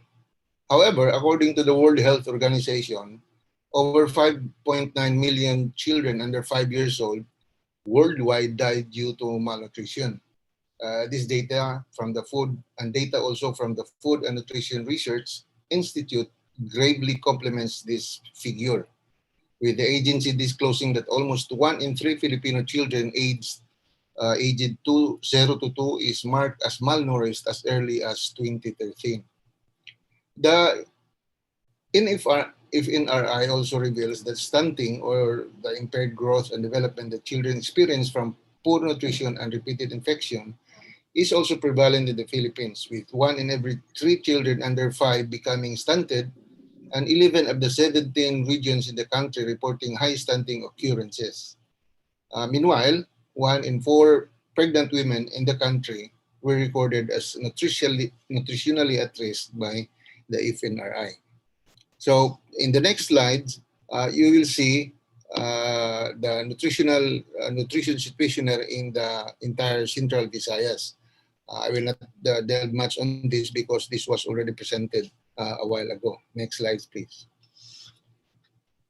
The Child Rights Network, the largest alliance of organizations and agencies pushing for children's rights legislation in the Philippines, expressed relief as the first 1,000 days bill, which seeks to expand the country's nutrition and health programs to cover children from the first day of the mother's pregnancy to their first 2 years, gets signed into law.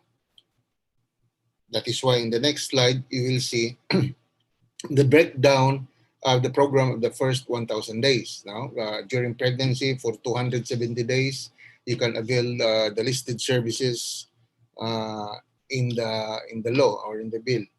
Then you have the younger stage of infancy, which is about 180 days, and the older stage of infancy and toddlerhood, which is about 550 days. If implemented fully, the first 100 days will provide support to children in their first 1,000 days, which is a period that has been recognized by various scientific researchers as one of the most vulnerable and critical periods in the development of a child. So, next slide, please. Why the barangay? We concentrate, we have to make the barangays, councils and officers, especially those that are at the front line of implementing nutrition-related programs in the barangay, because the barangay is considered as the forefront of public service. The barangay should be able, if this is the case, the barangay should be able to determine which of the government's programs where they think they should put emphasis more on their investments. Especially, they have to be able to identify these programs, most especially those that complement their own and those that benefit its people and community. And one of these programs is food and nutrition. Now, most of us, maybe when we think about nutrition, think about the food for the body. But personally, nutrition to me is also food for the brain, which is our thoughts, our knowledge. Next slide, please. Improving nutrition contributes to productivity, economic development, and poverty reduction by improving physical work capacity, cognitive development, school performance, and health by reducing disease and mortality. In the next slide, the economic cost of malnutrition are very high, several billions of dollars worldwide in terms of lost gross domestic product, and specific investments can accelerate improvement also, especially programs for micronutrient fortification and supplementation and community-based growth promotion, which are one of the pillars of the first 1,000 days. The economic returns to investing in such program are very high, as what the previous speakers have also emphasized. Next slide, please. So what can the barangay do? Actually, the Barangay Nutrition Action Plan, or the BNAP, is in essence the IRR of the PIPAN in the barangay.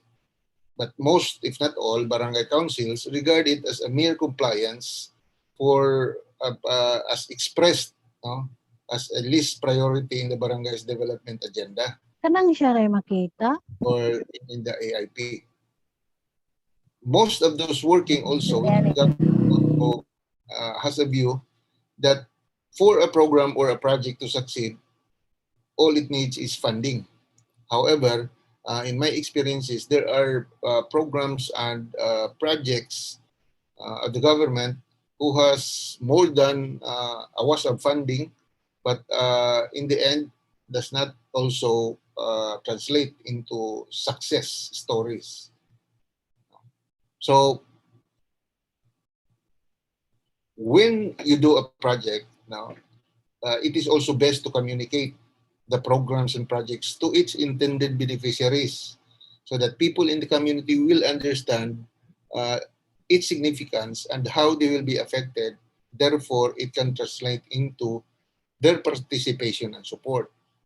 That is why in the previous activities of the National Nutrition Council, we conducted a forum on inviting several civil society organizations, non-government organizations, faith-based organizations who are also into similar advocacies, like the UNICEF also.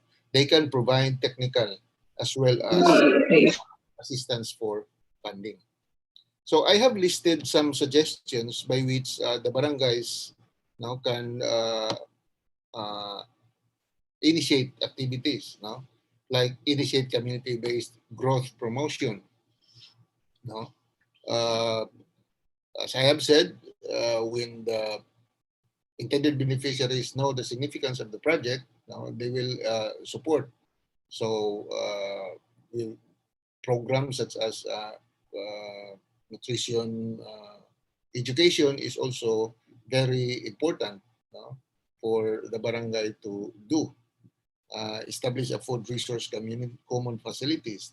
There are some success stories of barangays who have established a common facility for planting nutritious food and nutritious plants, and a common facility where harvests and can be processed also into readily edible food for the table of the people in the community. Then one of the things that they can do is a campaign for breastfeeding, as what is emphasized. Breastfeeding is the best food for our children. Then we have always campaigned for household agriculture. Even in urban centers, the Department of Agriculture also are into promoting urban gardening. So most, as I have visited during our ARNET evaluation of the MELPI, I have visited barangays within the region, and most of the backyards of people in the barangays are left idle, where they can plant vegetables that they can process as food for the family. Then organized community-based organization advocating food security, like what the UNICEF and Sir Jeff was saying. It is a must for us to organize people to be beneficiaries and match the programs of the government. And by organizing, we also make people ready to accept our assistance. Conduct continuing health checkups and nutrition counseling. We should encourage most especially the pregnant women, the lactating women, and children to visit their health centers for a periodic checkup and nutrition counseling. Then access from various, because we always think that fund is really important in a project. However, I go with the idea of the UNICEF, emphasizing on a no direct fund assistance to LGUs. I go with the idea that it is best to train our nutrition workers in the barangay with technical know-how and technical ability to look for themselves, including funds. However, as a tip, most corporate social responsibility programs of big corporations in the locality have programs and projects with food and food production components, because these companies realizes that nutrition is not just a basic right, but is primarily a human basic need. As a government also, barangay can also allocate funding in their annual investment program, in their AIP.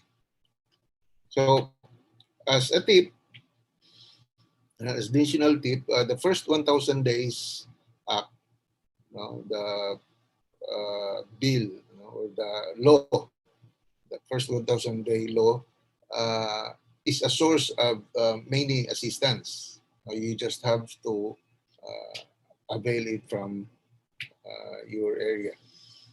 The government of the Philippines also provided us with supportive policies to the DILG and DBM, the Department of Budget and Management, which are in full support on our actions for nutrition. We have a DILG Memorandum Circular 2018-42, adoption and implementation of the PPAN 2017 to 2022 that instructs LGUs to include in your local development plans and AIP the PPAN programs for adequate funding and nutritional impact.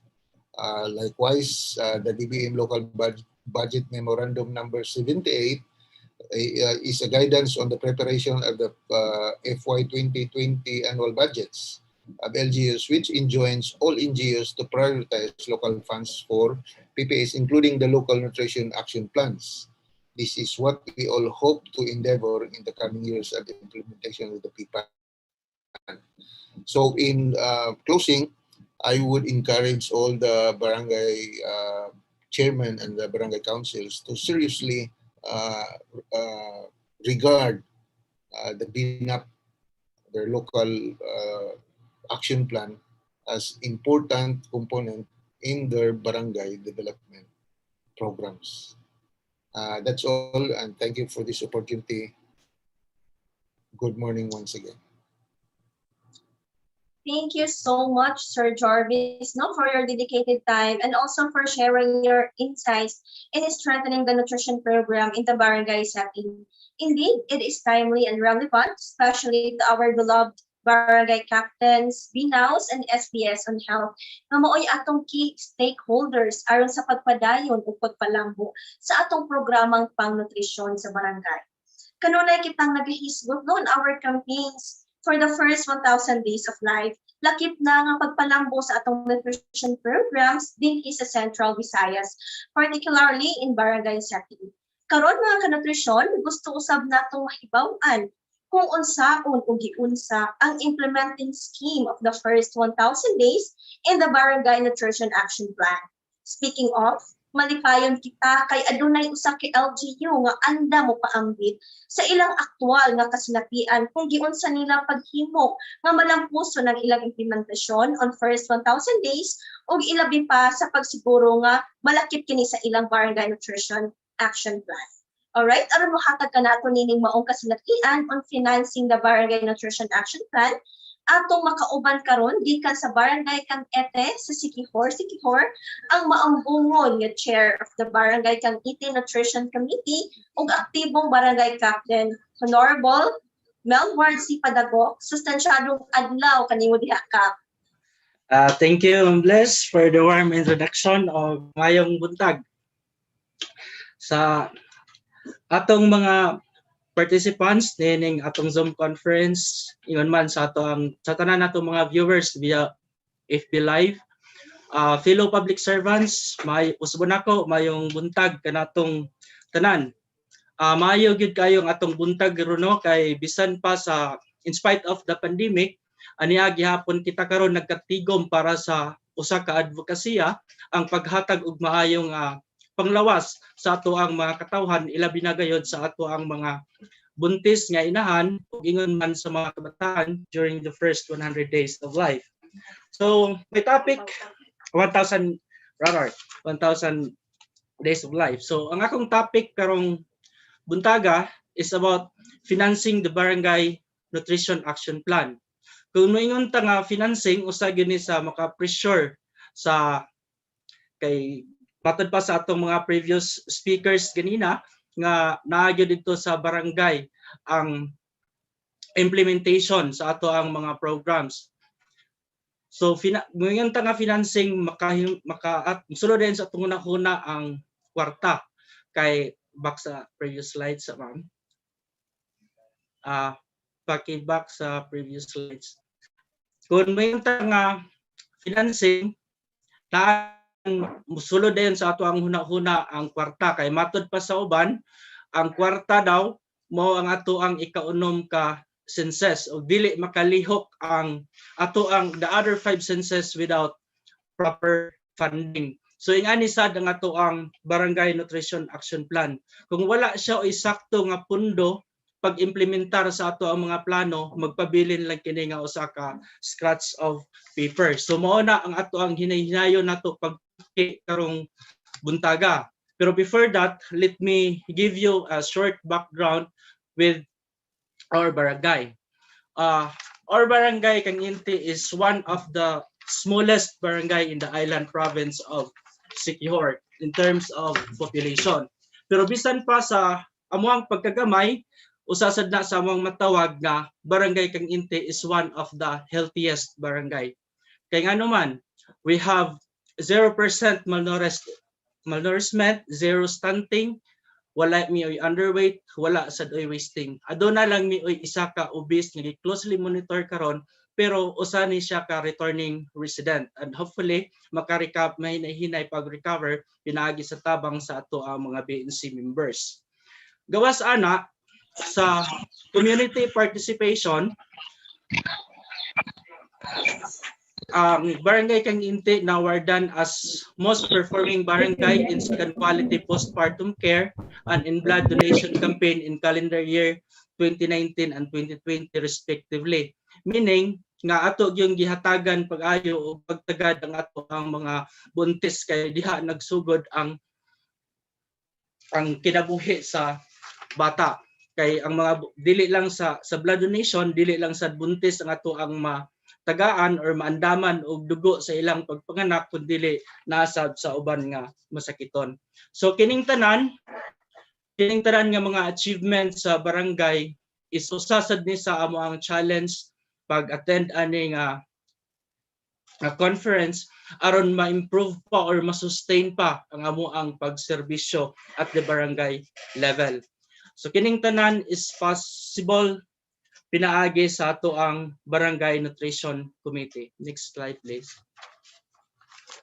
So ang ato ang barangay, kauban ako sa Barangay Nutrition Committee, mao ang ato ang co-chairman, ang ato ang kagawad sa health, isa ka BNS, tapos 20 members from sectoral committees, isa ka daycare worker, BHW, representatives sa academ, NGOs, faith-based organization o community organization. Kini siya nga Barangay Nutrition Committee, dako sad ni nga challenge at the local level, at the barangay level particularly, tungod kay kasagaran anin nila is mga volunteers sa barangay. Samot na ning ato ang mga NGO representative. So kinahanglan gyud din nato nga i-motivate sila pag-ayo sa barangay aron magpadayon ang ilahang mga participation, pag-participar o pag-initiate og mga programa sa ato ang komunidad. So unsa man ang ato ang mga plano nga gibuhat atong mga miag karong tuiga o sa mga miaging tuig. Next slide. So education and information campaign. Ang barangay kang Inti isip usa ka bukiran nga barangay diri sa lungsod sa Siquijor, gihingusgan gyud pag-ayo ang education information campaign tungod kay kun moyon ka nga naami sa bukid far-flung areas, dako kayo ang effort nga imong ikahin pagkumbinsi sa katawhan kay gani diri sa Siquijor mas mutuo pa ang ubang mga ginikanan o mga katawhan sa alternative medicines kaysa doktor. Kinsay ganahan ninyo nga mutuo pa og barang-barang. So kinahanglan gyud nga atong i-educate pag-ayo ang ato ang mga katawhan nga wad-on tong ilaha mga dili yon nga wad-on hinay-hinay nga mapapas tong ato ang mga traditional nga pagtuo. So dunay mga effort nga gihimo ang barangay unsaon pag-educate sa ato ang mga katawhan, ilabi na kay ang mga katawhan sa bukiran nga dapit lagyo sad ang panimalay og dili masulod sa any modes of transportation. Ikaduha, part sa ato ang information education campaign ang pabasa sa nutrisyon.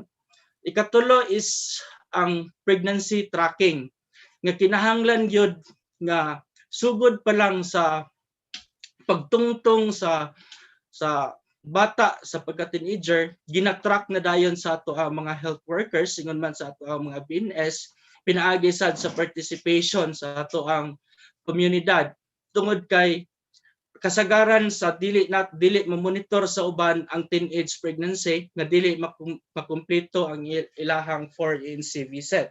So diha pa lang doon na oy mga programa ang barangay unsaon pag-track nga mabuntis ang usa ka inahan.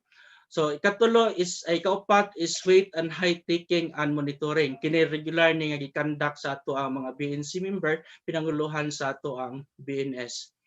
Sunod is deworming and supplementary feeding. Usa sad ni ka regular nga programa pinaagi usab sa tabang sa ato ang mga LGUs, other LGUs ug sa ato ang mga government agency as well as the immunization and vitamin A supplementation. So next slide.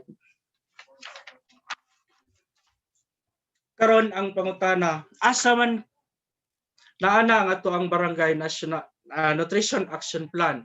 Pero ang pangutana, asa man kakuha og pundo para sa implementation sa mga programa. Wala nagpasabot sama sa barangay namo nga gamay ra gyud ang barangay unya greatly reliance for the internal revenue allotment mugahin sa tao gamay nga budget para sa from the annual budget from barangay fund.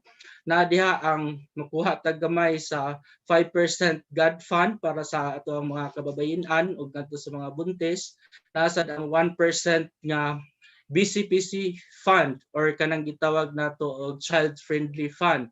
Unya makakuha sa taog portion sa ato ang 20% development fund para sa mga enterprise sa related sa health. Sunod is support from other LGUs, government agencies and other non-government organization.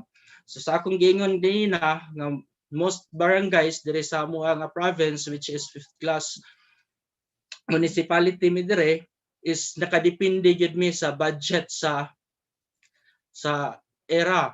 Unya nagkinahanglan gyud og suporta from other LGUs and other government agency. So di lang gyud ta maulaw kung ang barangay level kung ganahan gyud nga mo implement sa mga programa sa BENA unsa sila kaseryoso nga ma-implement gyud 100% ang ato ang mga programa, so dili lang gyud magpaulaw-ulaw mangayo sa other LGU para matabangan og pundo. So kung maayo sad ang dagan sa implementation, makita sad nga adunay mga private organization nga mo sponsor or mga stakeholders nga mo support sa mga programa sa komunidad. And lastly, ang community contribution. Mao kini ang mga contribution in kind sa ato ang mga katawhan sa komunidad. Kung ato silang matarong sa information dissemination campaign, kung unsa gyud ka importante ang panglawas sa katawhan, sila mismo mohatag og mga community contribution in kind para pag-implementar sa mga programa. Next slide please.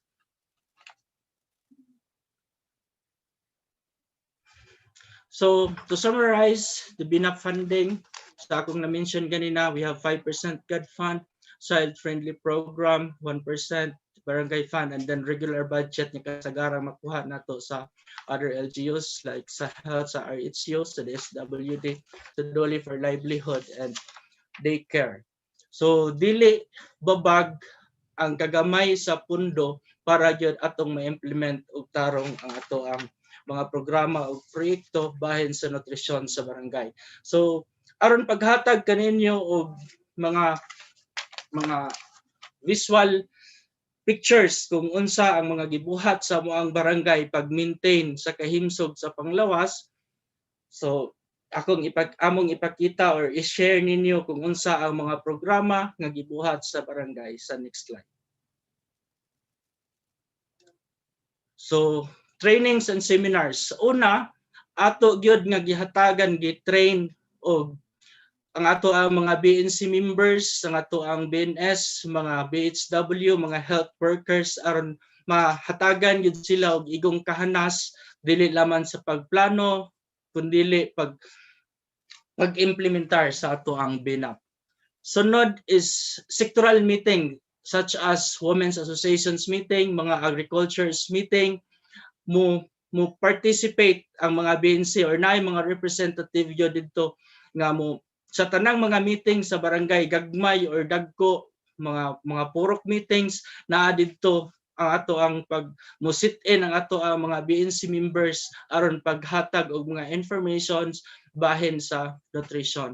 Sunod is BNC planning, intersectoral gihapon and participatory approach din ang mga katawhan gyud ang mo-identify sa mga problema ug magsabot sad kung unsa gyud ang mga angay nga programa para mahatagan og solusyon ang problema nga makita during sa pagplano. And then at least once a month or as often as kinahanglan do na gyud siya oy BNC meeting nga pagahimuon. So next slide.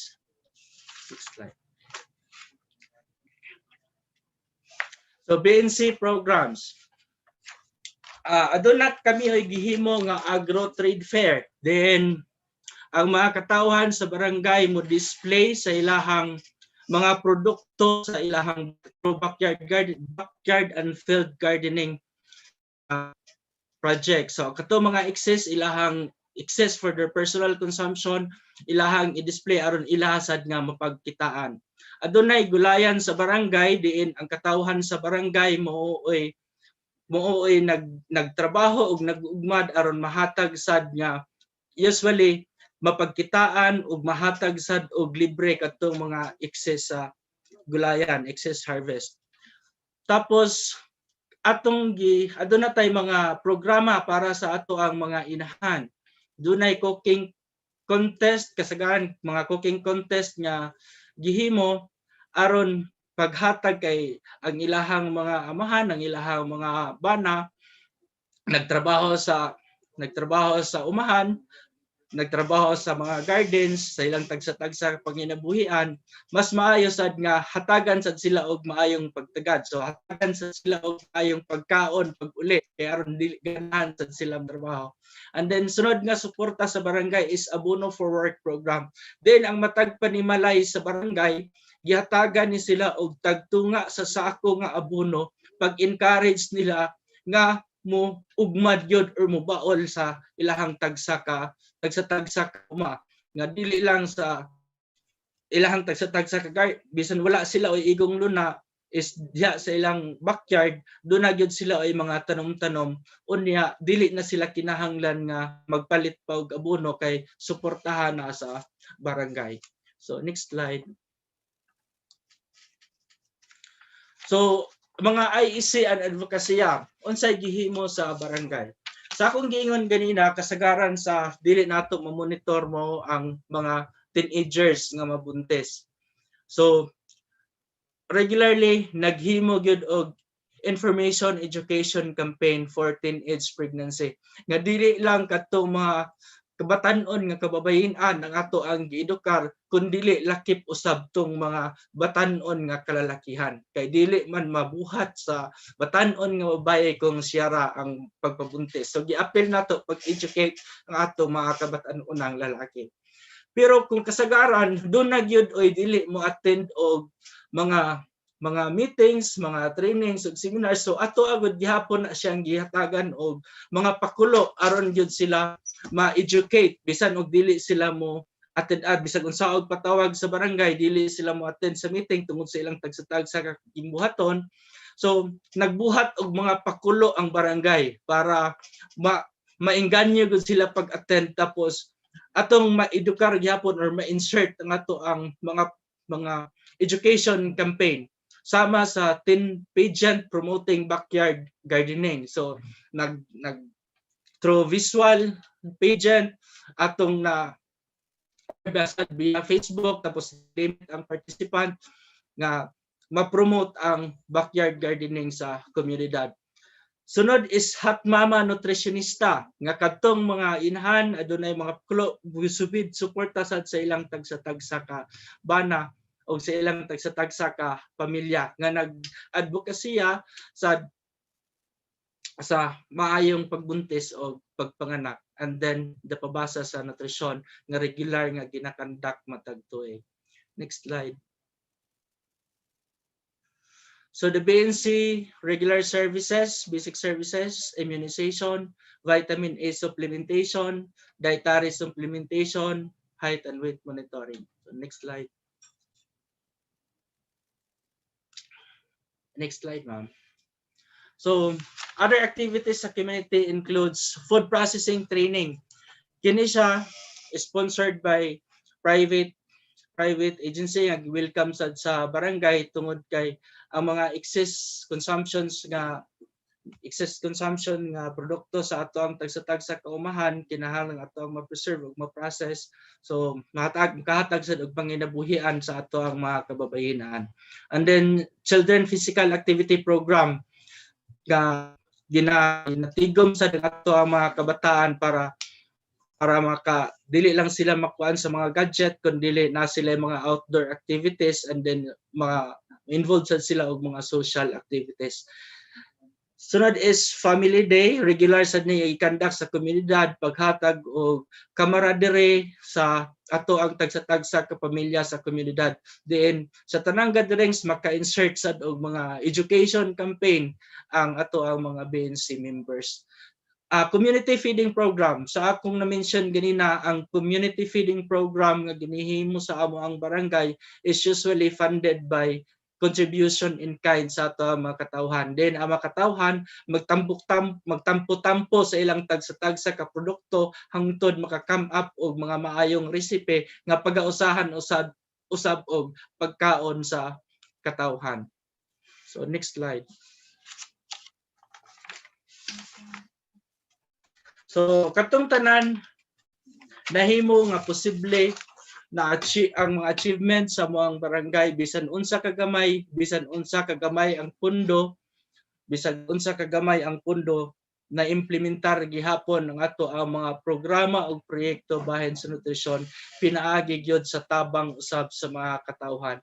Because kami nagto that is an immense power when a group of people with similar interest gets together to work toward these goals.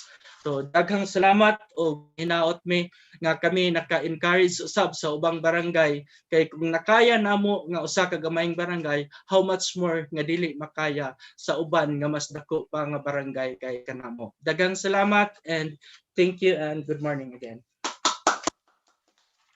Daghang salamat, Honorable Katagok, no, sa inyong pag-share sa inyong personal nga experiences on implementing the first 1,000 days ng barangay. Indeed, dili gyud babag ang kagamay sa pundo, no, haron atong ma-implement ang mga programa nga naa sa atong Barangay Nutrition Action Plan. Alright, so karon nga niya nakita sa buwan sa Hunyo, which means nga ngabot o nagkaduol na usab kita sa buwan sa Nutrition Month.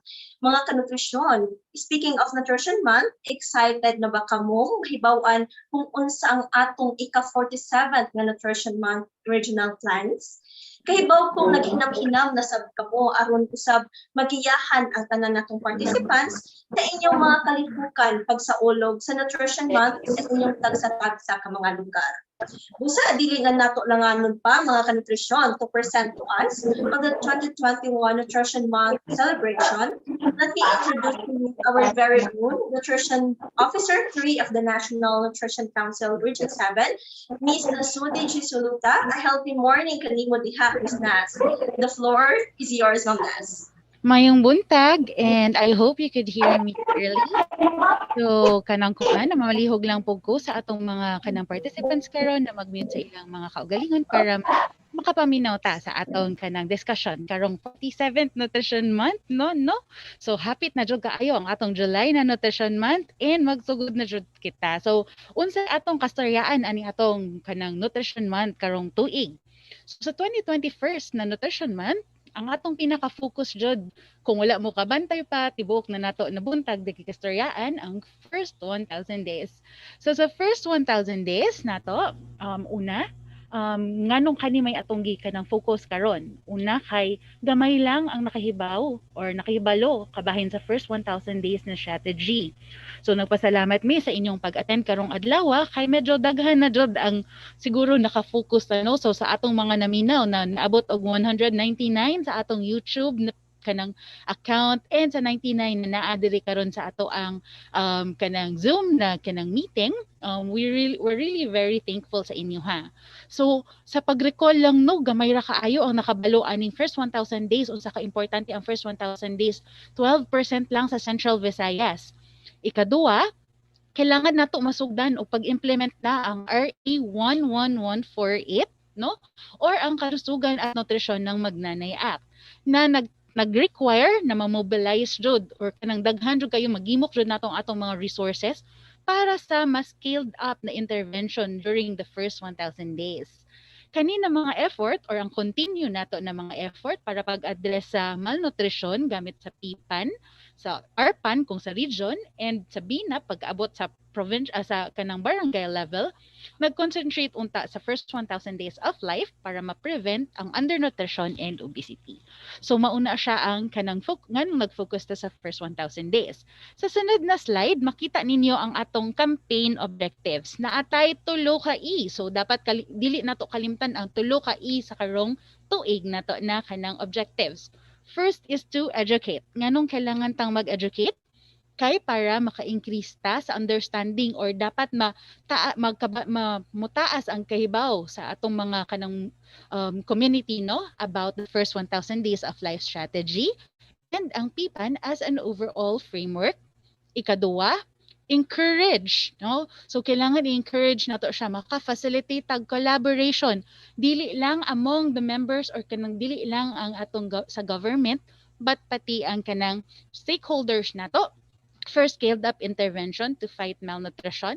And lastly, ang ikatulo na E nato is to engage, which means to generate interaction from stakeholders about nutrition. So ang atong uban ng mga stakeholders, marag katong giingon ni Kap, no, dili lang sila lang sa barangay, but naapod sila yung mga stakeholders na gi-move or gi-mobilize. So those are the 3 objectives of the campaign, and we hope na ang inyo pong mga barangay masiging maisipan ni during atong Nutrition Month na implementation and celebration.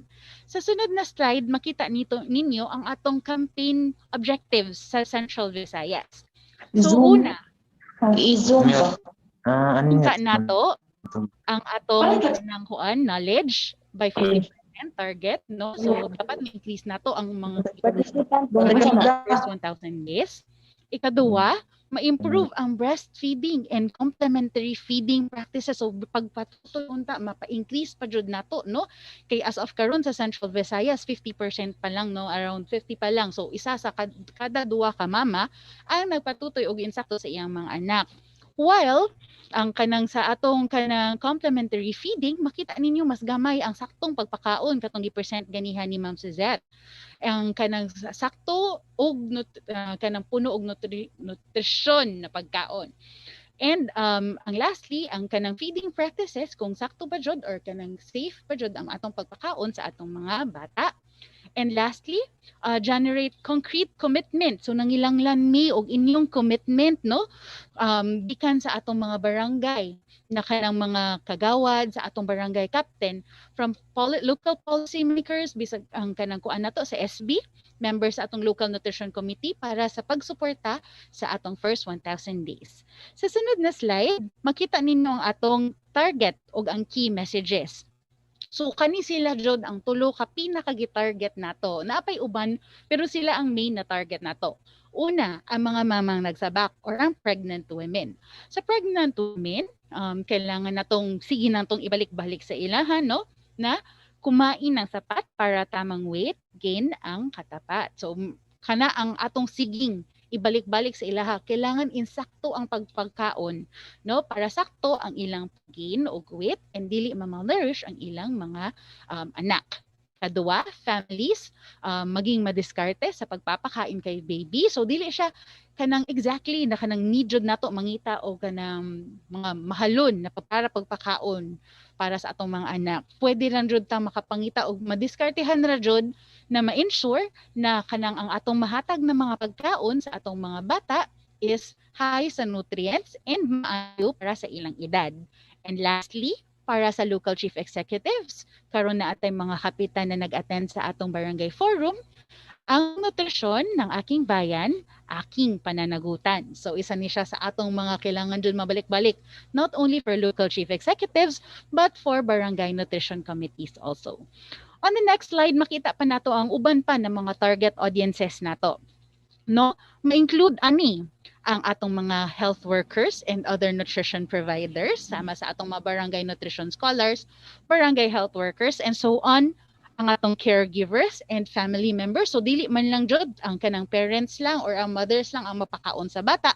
Usually, sama pud mo kuyog pud sila ni lola, ni lolo, ang mga cousins, tita and tito, and mga magulang. No, so kana ang pwede pod nato makanang target pod ani ang atong NGOs and civil society and other private sectors, of course ang atong policy makers, and ang atong general public. So muna siyang atong target audiences. Karon mo hatag taog key messages para sa atong different target audiences. The first one would be for mothers, family members, and caregivers. So medyo daghan ni siya, no? Natay unom ka key messages. First, na ang stunting or ang pagkaputot kay maka-lead to poor health, poor school performance, and lower wages in adulthood. So kung ganahan mo madato, i-make sure na nato na mag-prevent og stunting. Ana ra na siya, no? Ikaduwa, bring your 0 to 23 months old child to the nearest health center every month to monitor the child's weight and height. Third, exclusively breastfeed your baby in the first 6 months and start giving timely, adequate, safe, and appropriate complementary feeding with continued breastfeeding at 6 months. So kana may atong sige jong bantayan, no, sa atong mga bata. Prevent stunting. Unsa nato pag-prevent sa stunting? A child needs to reach a height of 80 centimeters. So kung naatay mga baby karon atong bantayan, pagka 2 years old ba niya, niabot na ba siya og 80 centimeters? No? Sa atong mga BNS, atong lantawon, kinsay mga 2 years old sa atong kanang mga master list, niabot na ba siya og 80 centimeters?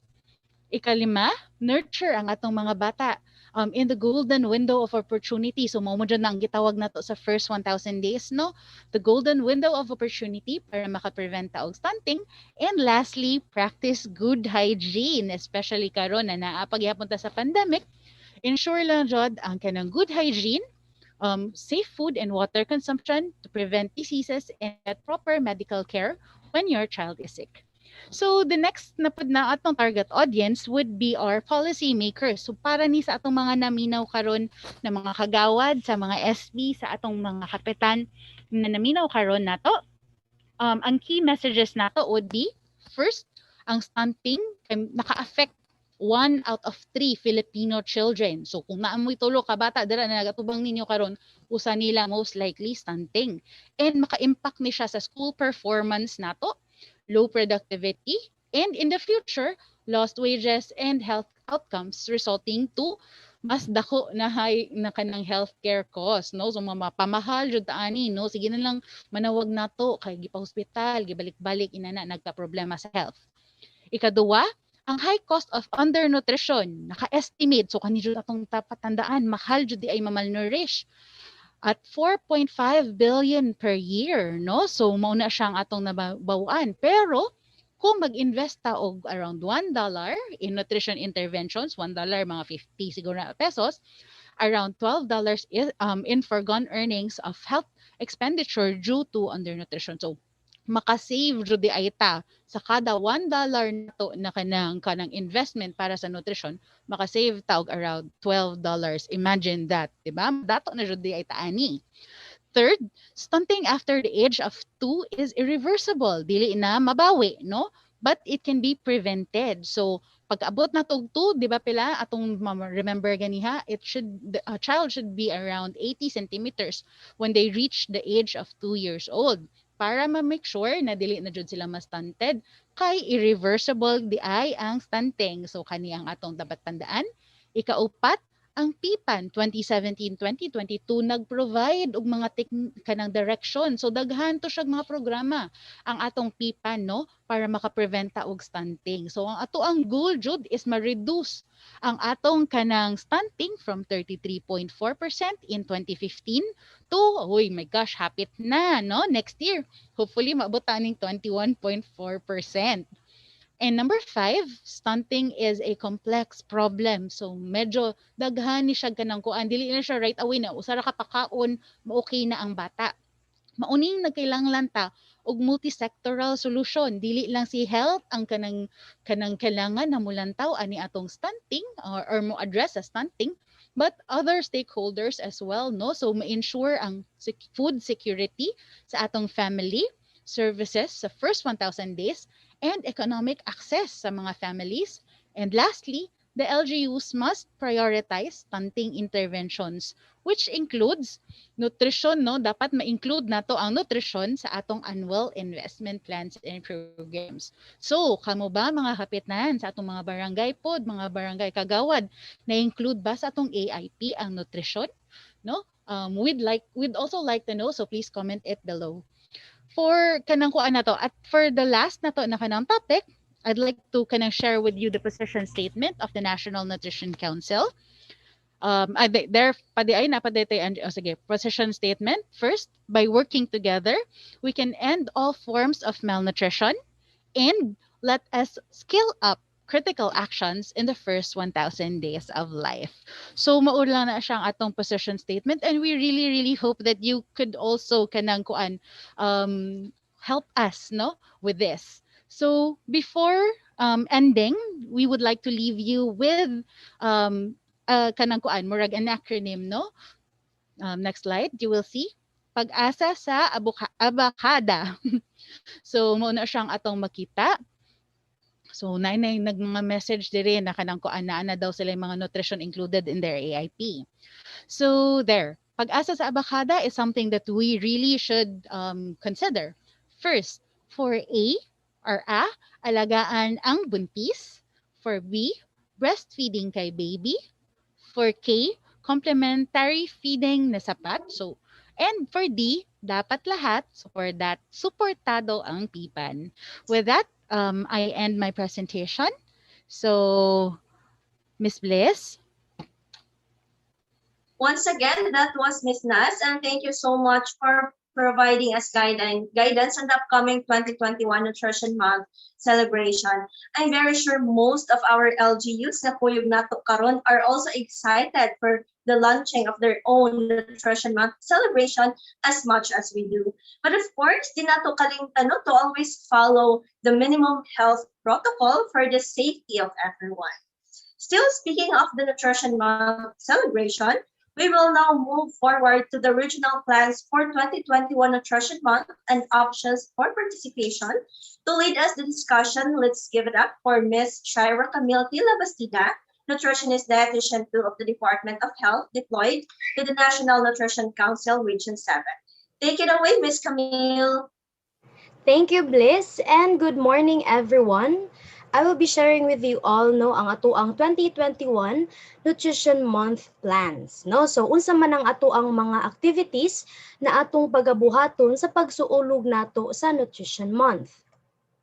So as discussed earlier, this year's theme, Malnutrition Patuloy na Labanan, First 1,000 Days Tutukan. So the theme calls for continued efforts para ma-address nato ang malnutrition diri sa tibuok Pilipinas, which is expected to worsen kitungod nga nag-pandemic, and also limited pud ang resources para sa nutrition. So the theme calls for all sectors na mag-focus sa efforts sa first 1,000 days as intervention to prevent stunting. Para sa atoang activities, so this are our pre-launching activities. So we already conducted several regional meetings through our nutrition networks with Nutrition Month as one of our main agenda. So this is to encourage ato ang mga LGUs and member agencies and other stakeholders na mag-conduct og mga Nutrition Month activities. So naasa ta din mobilization of the local nutrition committees. So another pre-launching activity is our activity today, ang ato ang 47th Nutrition Month Sales Conference kung Barangay Nutrition Forum. So this is to encourage ang participation sa ato ang mga policy makers, especially kani ato ang mga barangay captains, ato ang Barangay Nutrition Action Officers, SB on Health, midwives, and other healthcare workers para sa ato ang 47th Nutrition Month celebration. Okay, so another pre-launching activity is ang ato ang conduct of press conference, virtual press conference on June 18. So we will be inviting around 2 siguro na RNC members as well as ang ato ang media network to educate the public through the media about stunting ug ang importansya sa kini ato ang first 1,000 days intervention, and also i-share kung unsa man ang tumong ug focus para sa karong tuig na celebration. Okay, so for our regional virtual Nutrition Month launching, we will be showing recorded messages from select local chief executives in Central Visayas supporting the first 1,000 days program. So kini siya atong gibuhat para ma-encourage nato atong mga governors, city and municipal mayor sa pagsuporta sa nutrition as well as sa pag-implement og mga activities supporting the first 1,000 days. So kini pud siya ng mga messages will also be a guide para sa uban ng mga LCEs to replicate the said program in the respective LGUs. So another second activity for the launching kay mao ang mga documentary videos para sa ato ang 4 provincial nutrition committees in Central Visayas. So the documentary videos will compose the different stages of the first 1,000 days. Each province will be able to choose kung unsa man na stage ang ilahang preferred. So first we have pregnancy. Another second is exclusive breastfeeding. Third is complementary feeding in the first 6 months. And last will be nutrition during the older stage of infancy and toddlerhood. So mo na siya ang ato ang pilianan para sa ato ang mga provincial nutrition committees. So next activity para sa ato ang launching is we'll be having also a lecture on the proper complementary feeding starting at the 6th month of a growing child. So we will be inviting a speaker na musturya kabahin sa importansya sa maayo ug sakto na complementary food para sa atong mga bata 6 months above So mag-share pod mi dinhi og ato ang mga complementary recipes. Okay? So another one no para sa ato ang social media campaign, this aims to influence man no ang habits o practices sa atong mga netizens by providing nutrition information using the social media platform. So we'll also be launching the opening of the first 1,000 days TikTok challenge, no? So gibuhat ni siya to raise awareness sa ato ang mga mama, sa atong mga mabdos o sa general public on the importance of ensuring child's capacity to grow, thrive, and achieve his or her full potential through sa first 1,000 days intervention. So this is actually open to all no sa general public, and the official first 1,000 days TikTok challenge mechanics will be posted in the NNC7 Facebook page. No, so stay tuned and continue to follow lang no sa ato ang Facebook account for more updates. So for our sustaining activities, dili gyud mawala ang hanging of streamers, no? So this is to disseminate the Nutrition Month theme as wide as possible. So we encourage ang atong mga LGUs, atong mga agencies and other stakeholders no to hang Nutrition Month streamers sa inyong vicinity, either outside in office or any public places sa ato ang mga local government units. Next is ato ang another sustaining activity is Idol Ko Si Nanay. No, so this is our virtual Idol Ko Si Nanay Nutrition School on air. So this is to virtually engage mothers, caregivers, including family members, no, on the importance of the first 1,000 days. So this activity will take several days via Zoom, no, where mothers or ato mga caregivers will be enrolled. No, so actually this is a first come first serve basis. So for the first 30 mothers, caregivers, or family members to enroll, sila ang madawat. No? So for more information, continue gihapon to follow our NNC7 Facebook page para sa official mechanics sa ato ang virtual and SOA. So next sustaining activity is the dissemination of the prayer and pledge, no, to all nutrition networks and local government units. So this is to disseminate the Nutrition Month as wide as possible, no, so through sa ato ang different nutrition networks and LGUs sa Central Visayas, no, so also kana rest assured po that all nutrition networks and ato ang mga LGUs no maka-receive ramo sa inyo ang mga sa ato ang official Nutrition Month designs, no, mga streamers, talking points, ato ang official Nutrition Month prayer and pledge, no, so we will be disseminating it once ma-receive na pod namo from the central office. Okay, so another sustaining activity is ang quad media advocacies, no? So nag-remain siya as kanang ato ang sustaining activities para ma-ensure nato ang widest dissemination sa month-long campaign. So atong giawhag ato ang mga member agencies and ato pong uban ng mga stakeholders no na pwede pud mo join sa ato ang radio guestings through phone patch or recording, no? So despite the pandemic, padayon gyapon atong advocacy para sa saktong nutrisyon sa katawhan, no? So we also have virtual thematic seminars for those agencies or stakeholders, no, na kanang who wish to have this, you can send a letter invite. Pwede ra po dili lang kaingon sa region, but you can also invite those nutrition advocates po no down to the local level. So next sustaining activity is our virtual Agiyo 7 Virtual Media Assembly, wherein ang tumong ani kay ma-engage nato no ato ang mga information officers in the advocacy on the proper nutrition and importance of first 1,000 days, and also for them to to disseminate sa ilahang respective agencies ug sa ilang respective stations.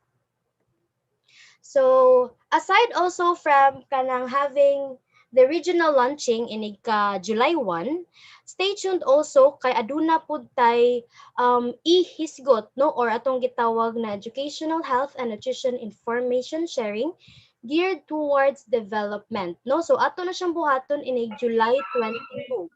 So we'll also be inviting speakers to talk about the importance of the first 1,000 days para maka-create og awareness sa ato ang mga netizens, particularly ato ang non-government organizations, civil societies, and other private sectors on the power of the first 1,000 days intervention. So next, recently ang atuang SUN 3.0 strategy movement was launched. And in the regional level, we'll also be organizing the Scaling Up Nutrition or SUN network. No, so this will be composed of different agencies, civil societies, non-government na mga organizations, and uban po nato na mga stakeholders no para ma-deepen ang ilahang understanding as kanang potential members sa SUN and as well as makuan sad sila silang roles that they can play in the Philippine SUN movement. Okay?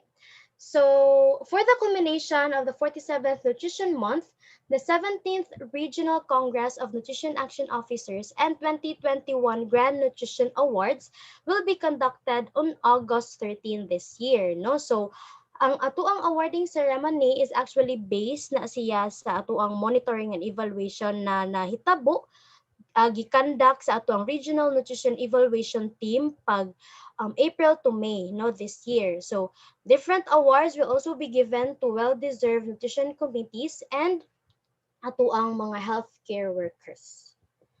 Okay, so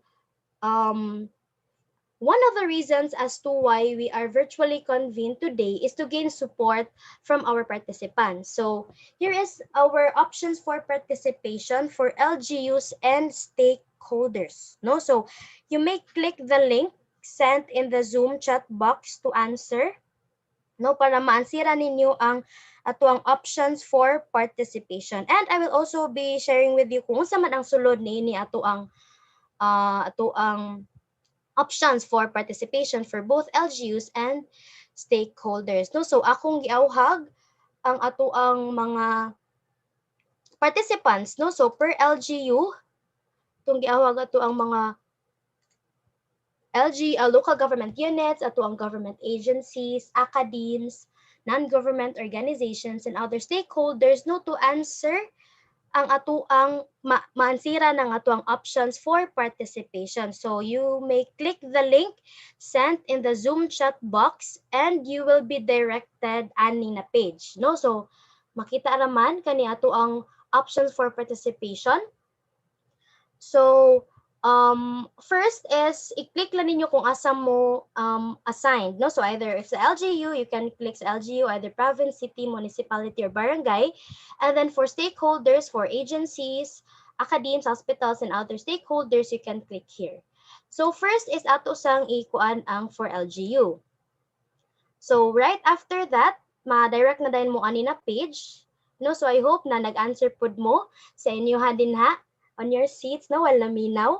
So, ang ato makita din ni is na atay required. So, ang kaning mga naay asterisk, need na siya na ma-inputan. So, dili mo maka-proceed sa next if ever dili mo maka-input sa naay asterisk. So, ato mag-try ko og input.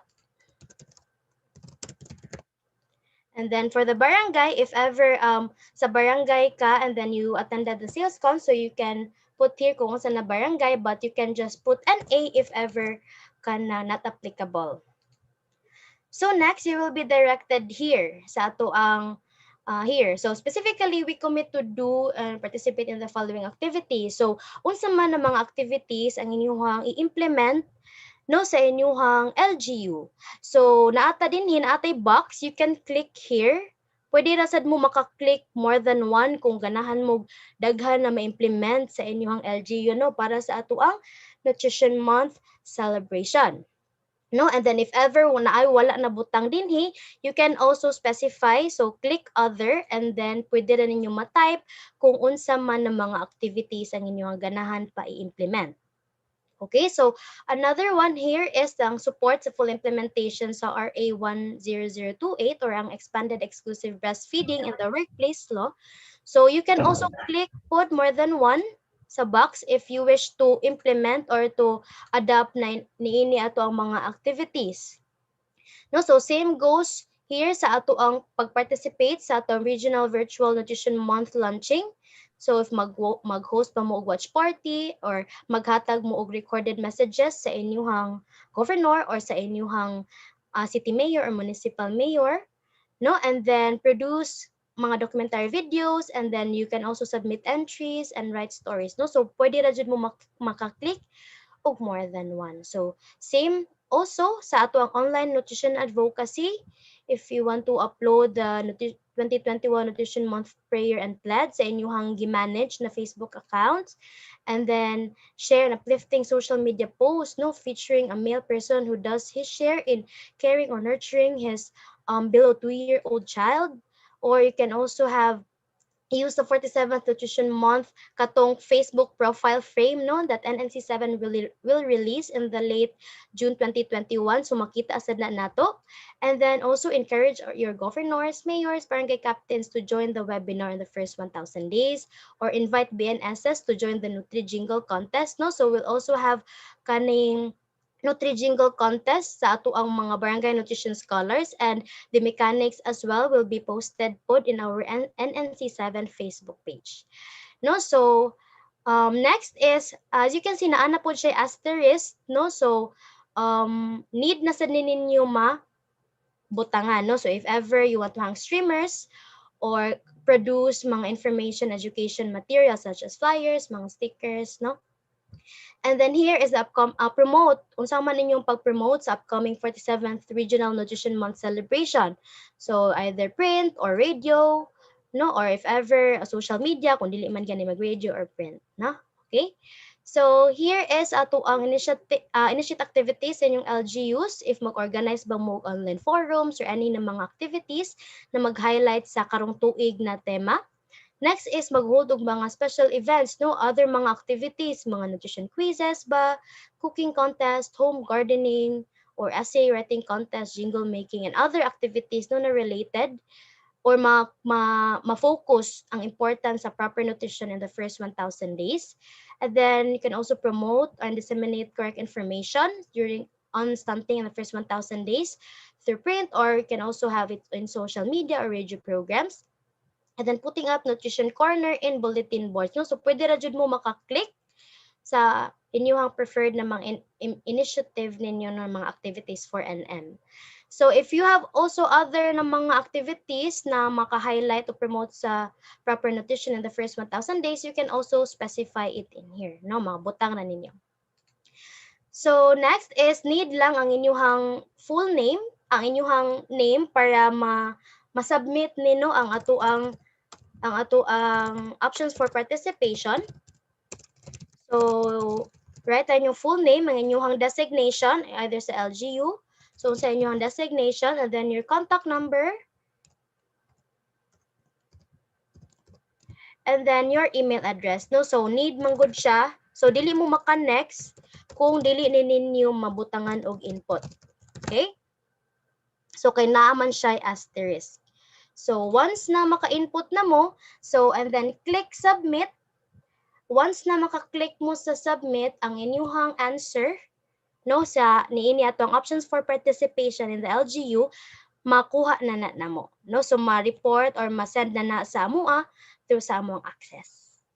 Okay, so now we'll also be sharing with you sa ato ang stakeholder, no, kay LGU man to ganina. So click gihapon sa ato ang stakeholder.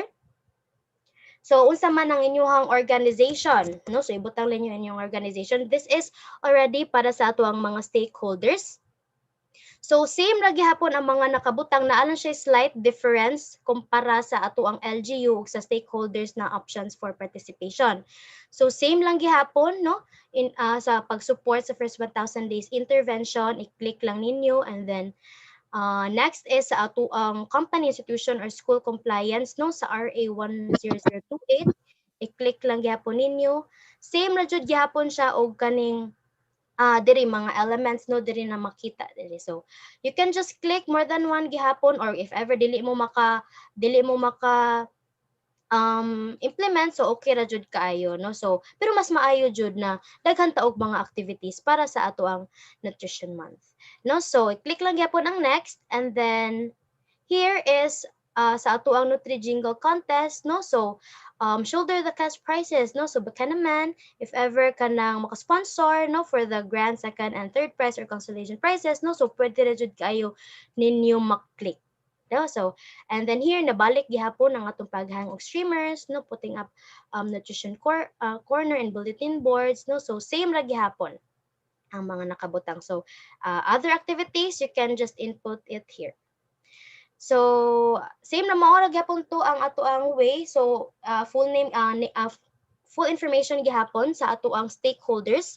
So kinsa to ang ni answer, and then just click submit na dayon for us to record your answer. So I think that would be all para sa regional plans and options for participation. So thank you so much, and back to you, Bliss. Thank you so much, Ms. Camille, no, for sharing the 2021 Nutrition Month regional plans as well as the options for participation. We hope na nakapanastanan sa link, no, o na-fill out na usab. And depende kung sa LGU ba mo or agency or school or asa nga company ang inyong represent. And also, we will appreciate receiving them before mo ending ang program. All right, so now we have come to this point and it's time for our open forum. Mga kanutrisyon, so daghang salamat sa atong mga viewers na nagpabiling naglantaw sa atong Facebook Live via the National Nutrition Council Region 7 Facebook page and as well as sa atong YouTube Live. All right, so we have several questions na ato ang ihatag sa ato ang mga panelists. Each resource person shall be given at least one question or kung kinsa man ang ganahan nga mo share sa ilang insight or matibag ani nga questions.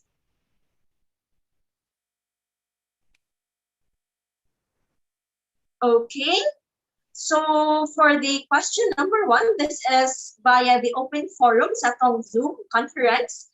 Thank you so much. I really appreciate and very happy the BF1KD program, especially the mother-to-mother support groups, would like to ask if this is active in all barangays in Bohol. And since this program was implemented, did it improve the breastfeeding rates, which was our problem before in the province and in the whole Region 7? This question is from Dr. Redilius. So anyone from our panelists ang gusto mo tubag or mo answer nini nga question? Hi, please. This is Dali. Thank you so much, Dr. Redilius, for the question. Actually, I already responded to Dr. Redilius.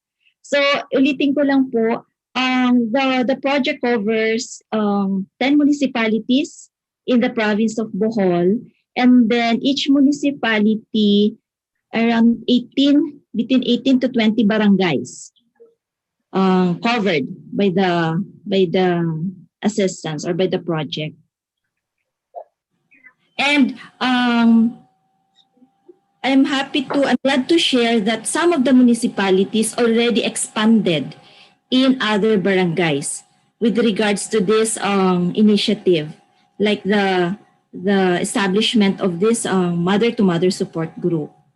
So nakita nila yung importance and benefits of this particular initiative, and then they already expanded it to other barangays within the municipality.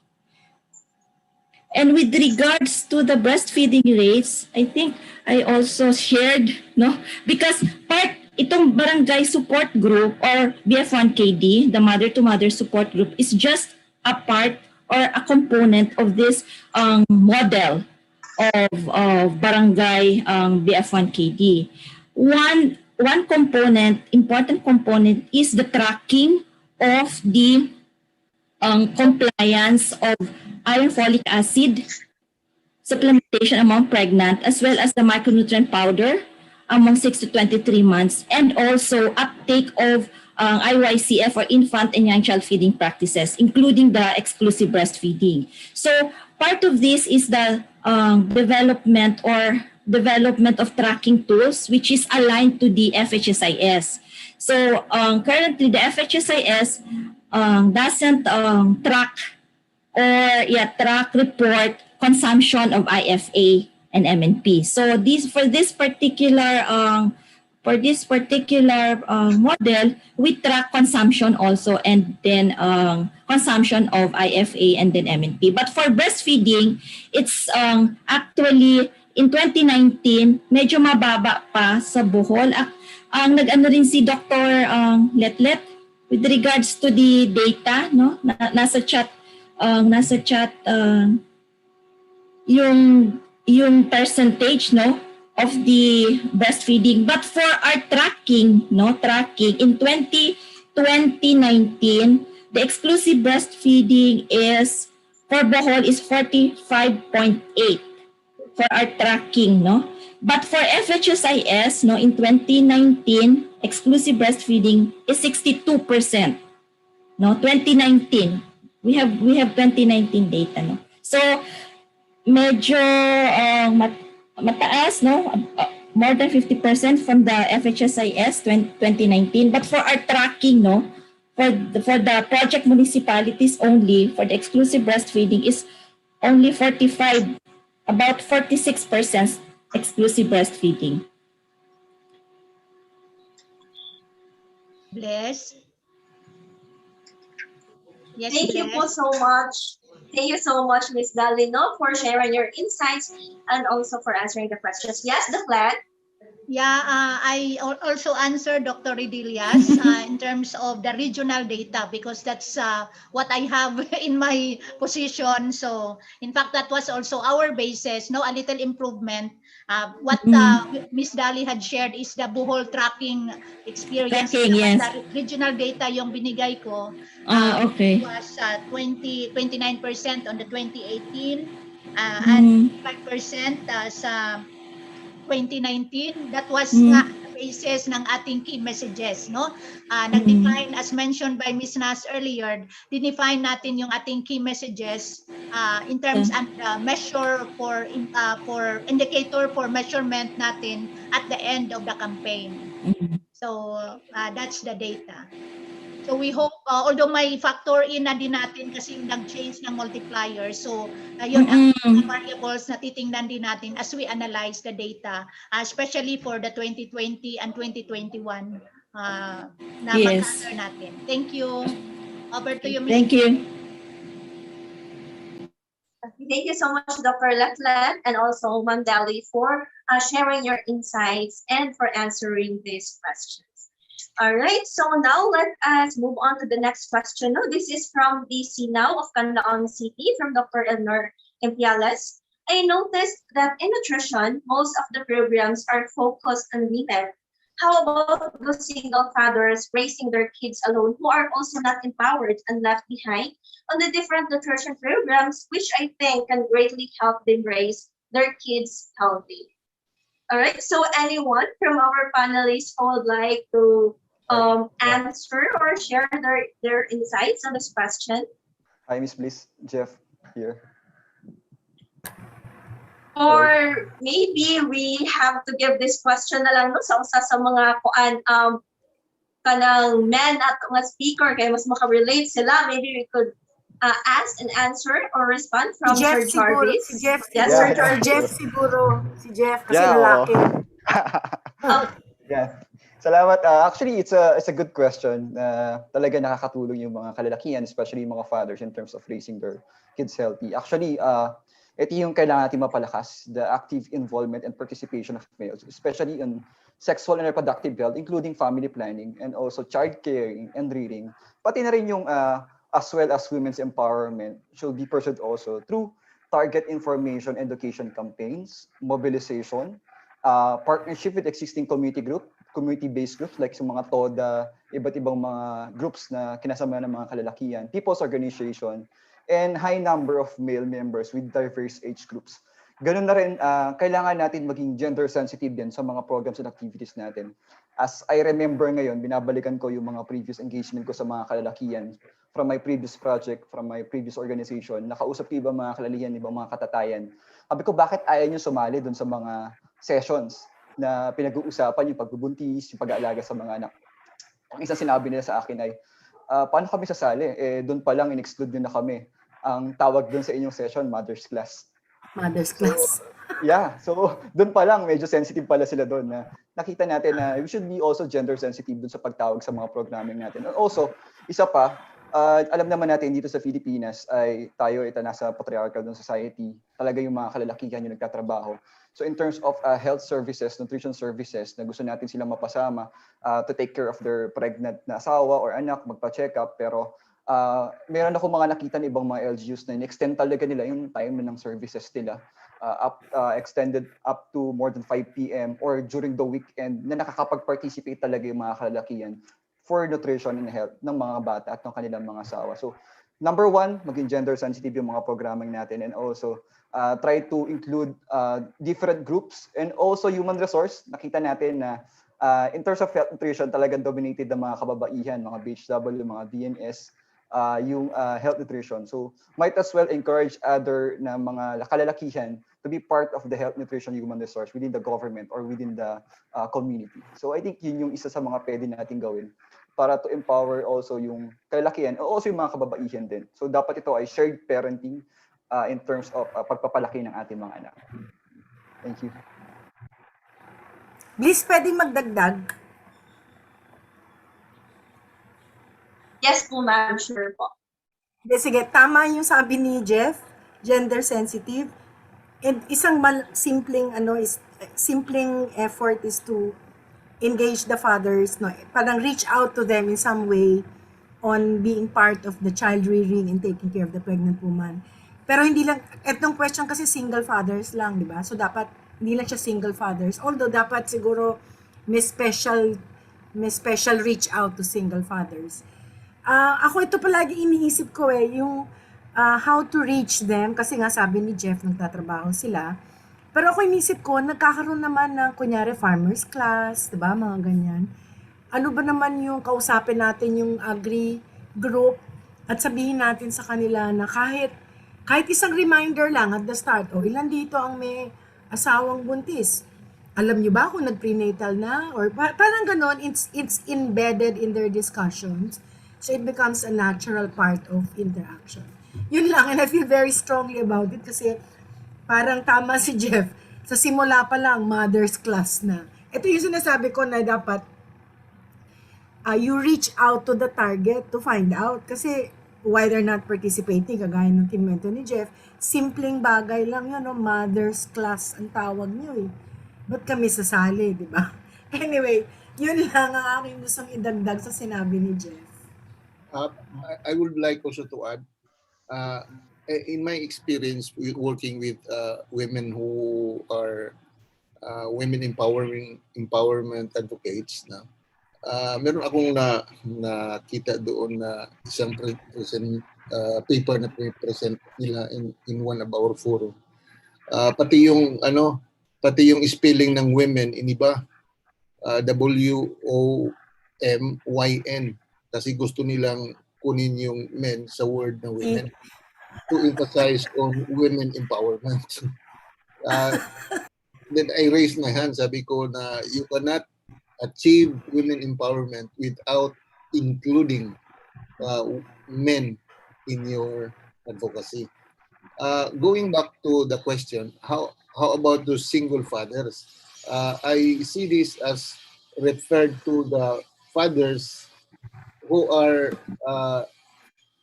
have children, no? May mga kids sila na nire-raise all by themselves. That's we call them in street lingo as inatay, ina at tatay. No, yes, no.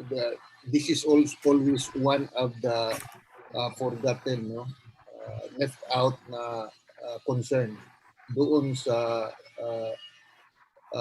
empowerment ng family, kasi ang parenting and raising children is one of the parenting roles and responsibility, and it should include the father, kasi most especially kung both parents are working, and the father is left while the mother is working, and he does also changing of the diaper, formulating the baby food.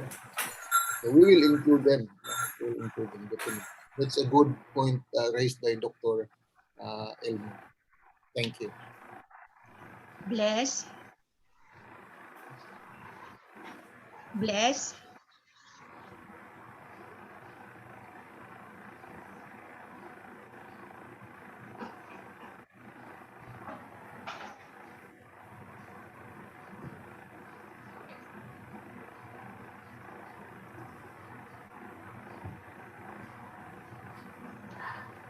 Miss Bless.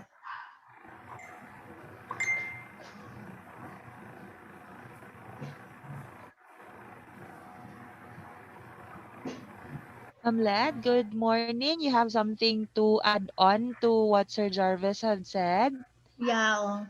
Sige, bisag gamay na lang kayong oras, no, padugang lang. That's why our Ihisgot this next Thursday is dedicated para aning ato ang male participation yun para sa atong first 1,000 days, no? So mao po na atong i-invite ang tanan to tune in karong next Thursday sa atong Ihisgot kay male participation yun na. This is our effort to reach out to the male sector in helping promote yun sa atong first 1,000 days. Add on lang to. Thank you, Nor.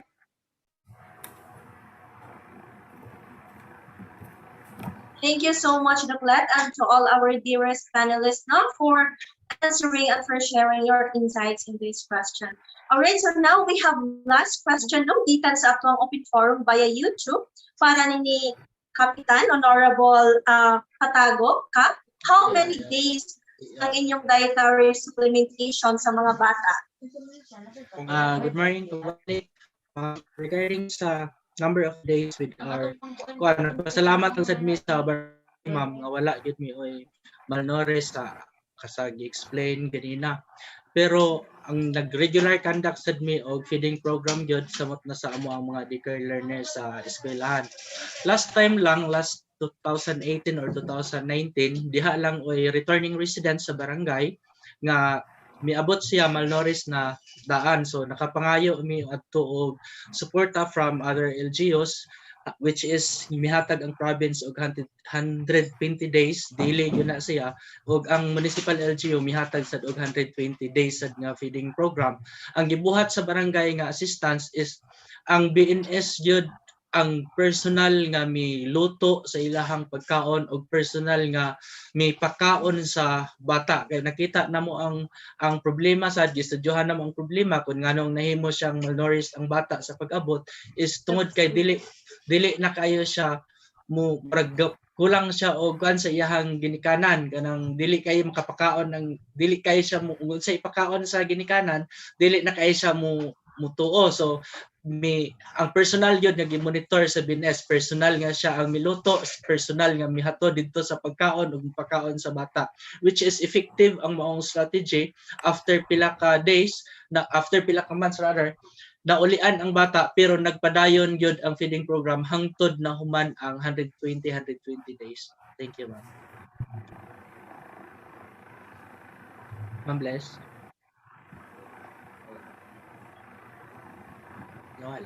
Okay, thank you so much, Kap, no, sa pagtubag ni Anang Pangutana.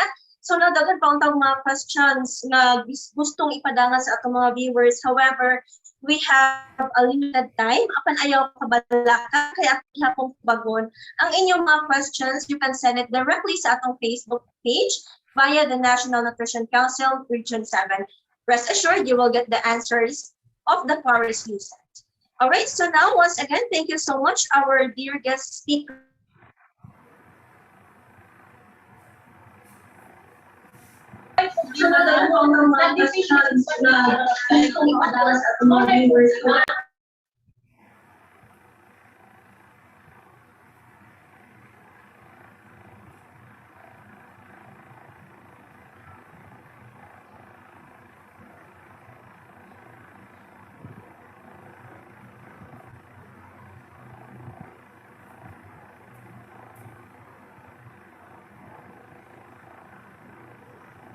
We're experiencing some technical difficulties, no? So let's wait a little bit for Miss Bliss to return.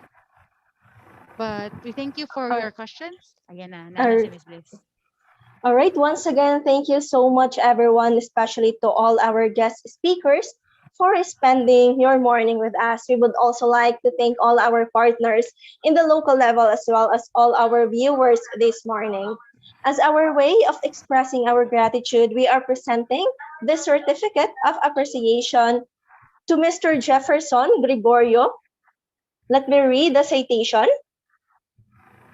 This certificate of appreciation is hereby presented to Mr. Jefferson Gregorio for sharing his valuable knowledge, experience, and expertise as panelist on the topic Fighting Malnutrition through the First 1,000 Days Intervention during the 47th Nutrition Month Sales Conference, COM Barangay Nutrition Forum. Given this 18th day of June 2021 in Cebu City, Philippines, signed by Dr. Parolita Michon, Regional Nutrition Program Coordinator of the National Nutrition Council, Region 7. Okay, and also same certificate with the same citation is also given to Miss Maria Fatima Dali Ariario and also to Miss Maria Lourdes A. Vega.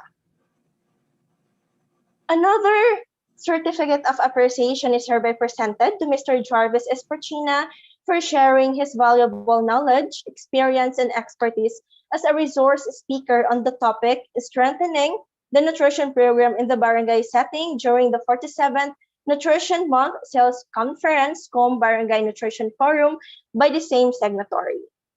And also same certificate with the same citation is also given to Honorable Melward C. Patagok on the topic financing the Barangay Nutrition Action Plan by the same signatory. More so, same certificate with the same citation is also given to Ms. Susette Jade Salado on the topic Central Visayas Nutrition Situation, to Ms. Nasudi G. Soluta on the topic 2021 Nutrition Month Celebration, and last but definitely not the least, to Ms. Shira Camille T. Labastida on the topic 2021 Nutrition Month Regional Plans and Options for Participation by the same signatory. Our gratitude also goes to our dear participants who joined us today. Daghan kaayong salamat. Alright, so to cap this event, may we request all our resource persons and participants to recite our 2021 Nutrition Month pledge. And may I call in Dr. Letlet Michon to lead us in the reciting of the 47th Nutrition Month pledge. And also, amo din gihangyo no atong mga participants via the Zoom conference to please turn on your camera and stay muted, and also we will request nga sabay-sabay or atong dunganon og raise ang atong right hand upon reciting our Nutrition Month pledge. Daghang salamat, Bless. So can you put on your cameras so we can read all together our Nutrition Month pledge? Okay, for this 47th or our 21st Nutrition Month celebration. Can we all raise our hands, please? Okay, all together. We, representing, please state your company, organization, or LGU, and citizens of the Republic of the Philippines, Citizens hereby declare our love of the country and uphold the right of every Filipino to good health and optimum nutrition. Together, we do solemnly swear to focus on the first 1,000 days of life, considered as golden window of opportunity for optimum growth, health, and development. Integrate nutrition in the comprehensive development plans and annual investment programs of local governments. Raise awareness of the public that stunting leads to poor health, poor school performance.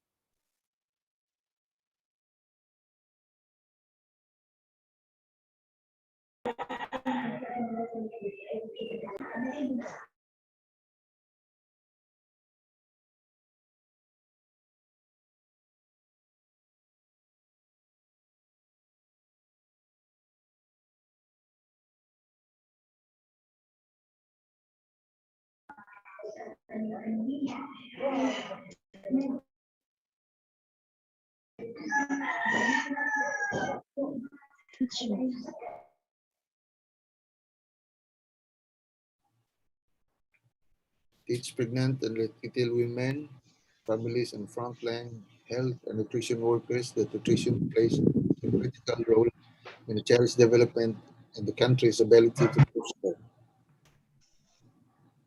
One, recognize that the one or whole of nation approach as the problem of malnutrition is multifaceted and multidimensional, thus rallying everybody to be on board. Hinder the collaboration and stakeholder support to prioritize, invest, and sustain nutrition and nutrition-related interventions to fight malnutrition. Deepen understanding of political leaders in the first 1,000 days of life strategy and make sure that this is included in their political agenda. Advocate with policymakers to increase investment in nutrition interventions, as every $1 invested can save around $12 in foregone earnings or health expenditure due to undernutrition.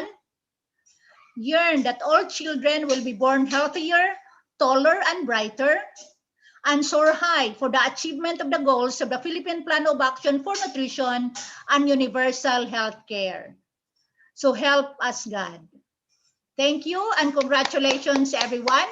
Our commitment for our 47th Nutrition Month celebration. Over to you, Ms. Bless.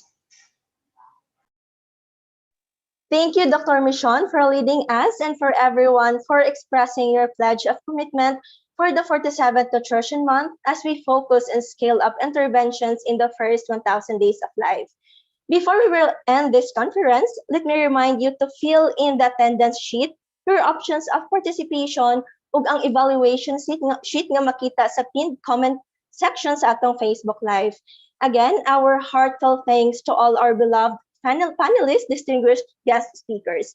And thank you all for being with us this morning. Please follow our page for your daily dose of nutrition tips, information from pregnancy to adulthood to older age at National Nutrition Council Region 7 Facebook page.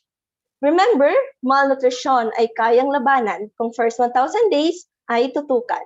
This has been your host, Mary Bliss Joy Iguana of the National Nutrition Council Region 7. Good day, everyone, and stay safe. Walay pictorial, Bless. All right, so before we'll formally end, no magkuan sa ta kanang pictorial. So may we request everybody to please turn on your cameras para maka take ta og photos.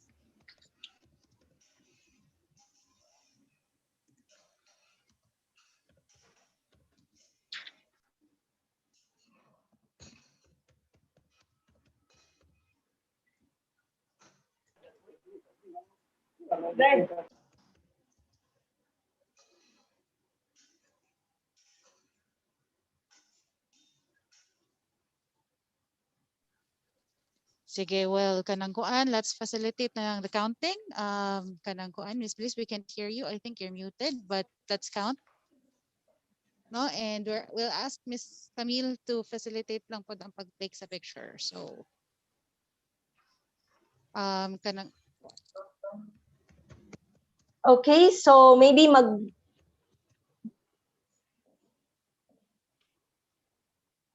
Alright, so Ma'am Nas, mag-countdown siguro tanong. 1 to 3 lang para or 1 to 5 para maka-capture. Yes. Yes. Good morning, everybody. Thank you, kayo, Miss Camille. May we ask for your assistance sa pag-take sa picture sa tanan nato nga mga participants as medyo nag-struggle na no ang atong internet connection. And pwede ra siguro longer gamay ang ato ang countdown, Miss Bliss, para kay daghan-daghan ba ni og kanang pages, no? Ang ato ang kanang Zoom conference. Thank you. Back to you, Miss Bliss. Alright, so mag-count ta og 1 to 10 para sure nga atong ma-capture ang tanan, no? Okay, so ready na ba ang tanan? Let's start the count. 1, 2, 3, 4, 5, 6, 7, 8, 9, 10. Alright, there you go. Kuan na ka ng na nakakuha na ta ang taken na sa mga tuang photos for this morning. Once again, saldaghan kaayong salamat sa tanan for sharing your time with us this morning. Thank you, Miss D, Miss J, Sir Jeff, and Miss Dali, Sir Jarvis. Congratulations! Very good program. You're welcome. Thank you, Miss D. Always a pleasure. Thank you, everybody. Kap, daghang salamat, Kap. Sana all kono, Kap. Sana all. Sana nga pwede siyang i-clone. Yes, sana all kaayo. Thank you so much, everyone. All right, mag-countdown na tanong kaya ito nang i-off. Okay, and ato ang call conference this morning. Once again, thank you so much, and we will off this in 1, 2, 3.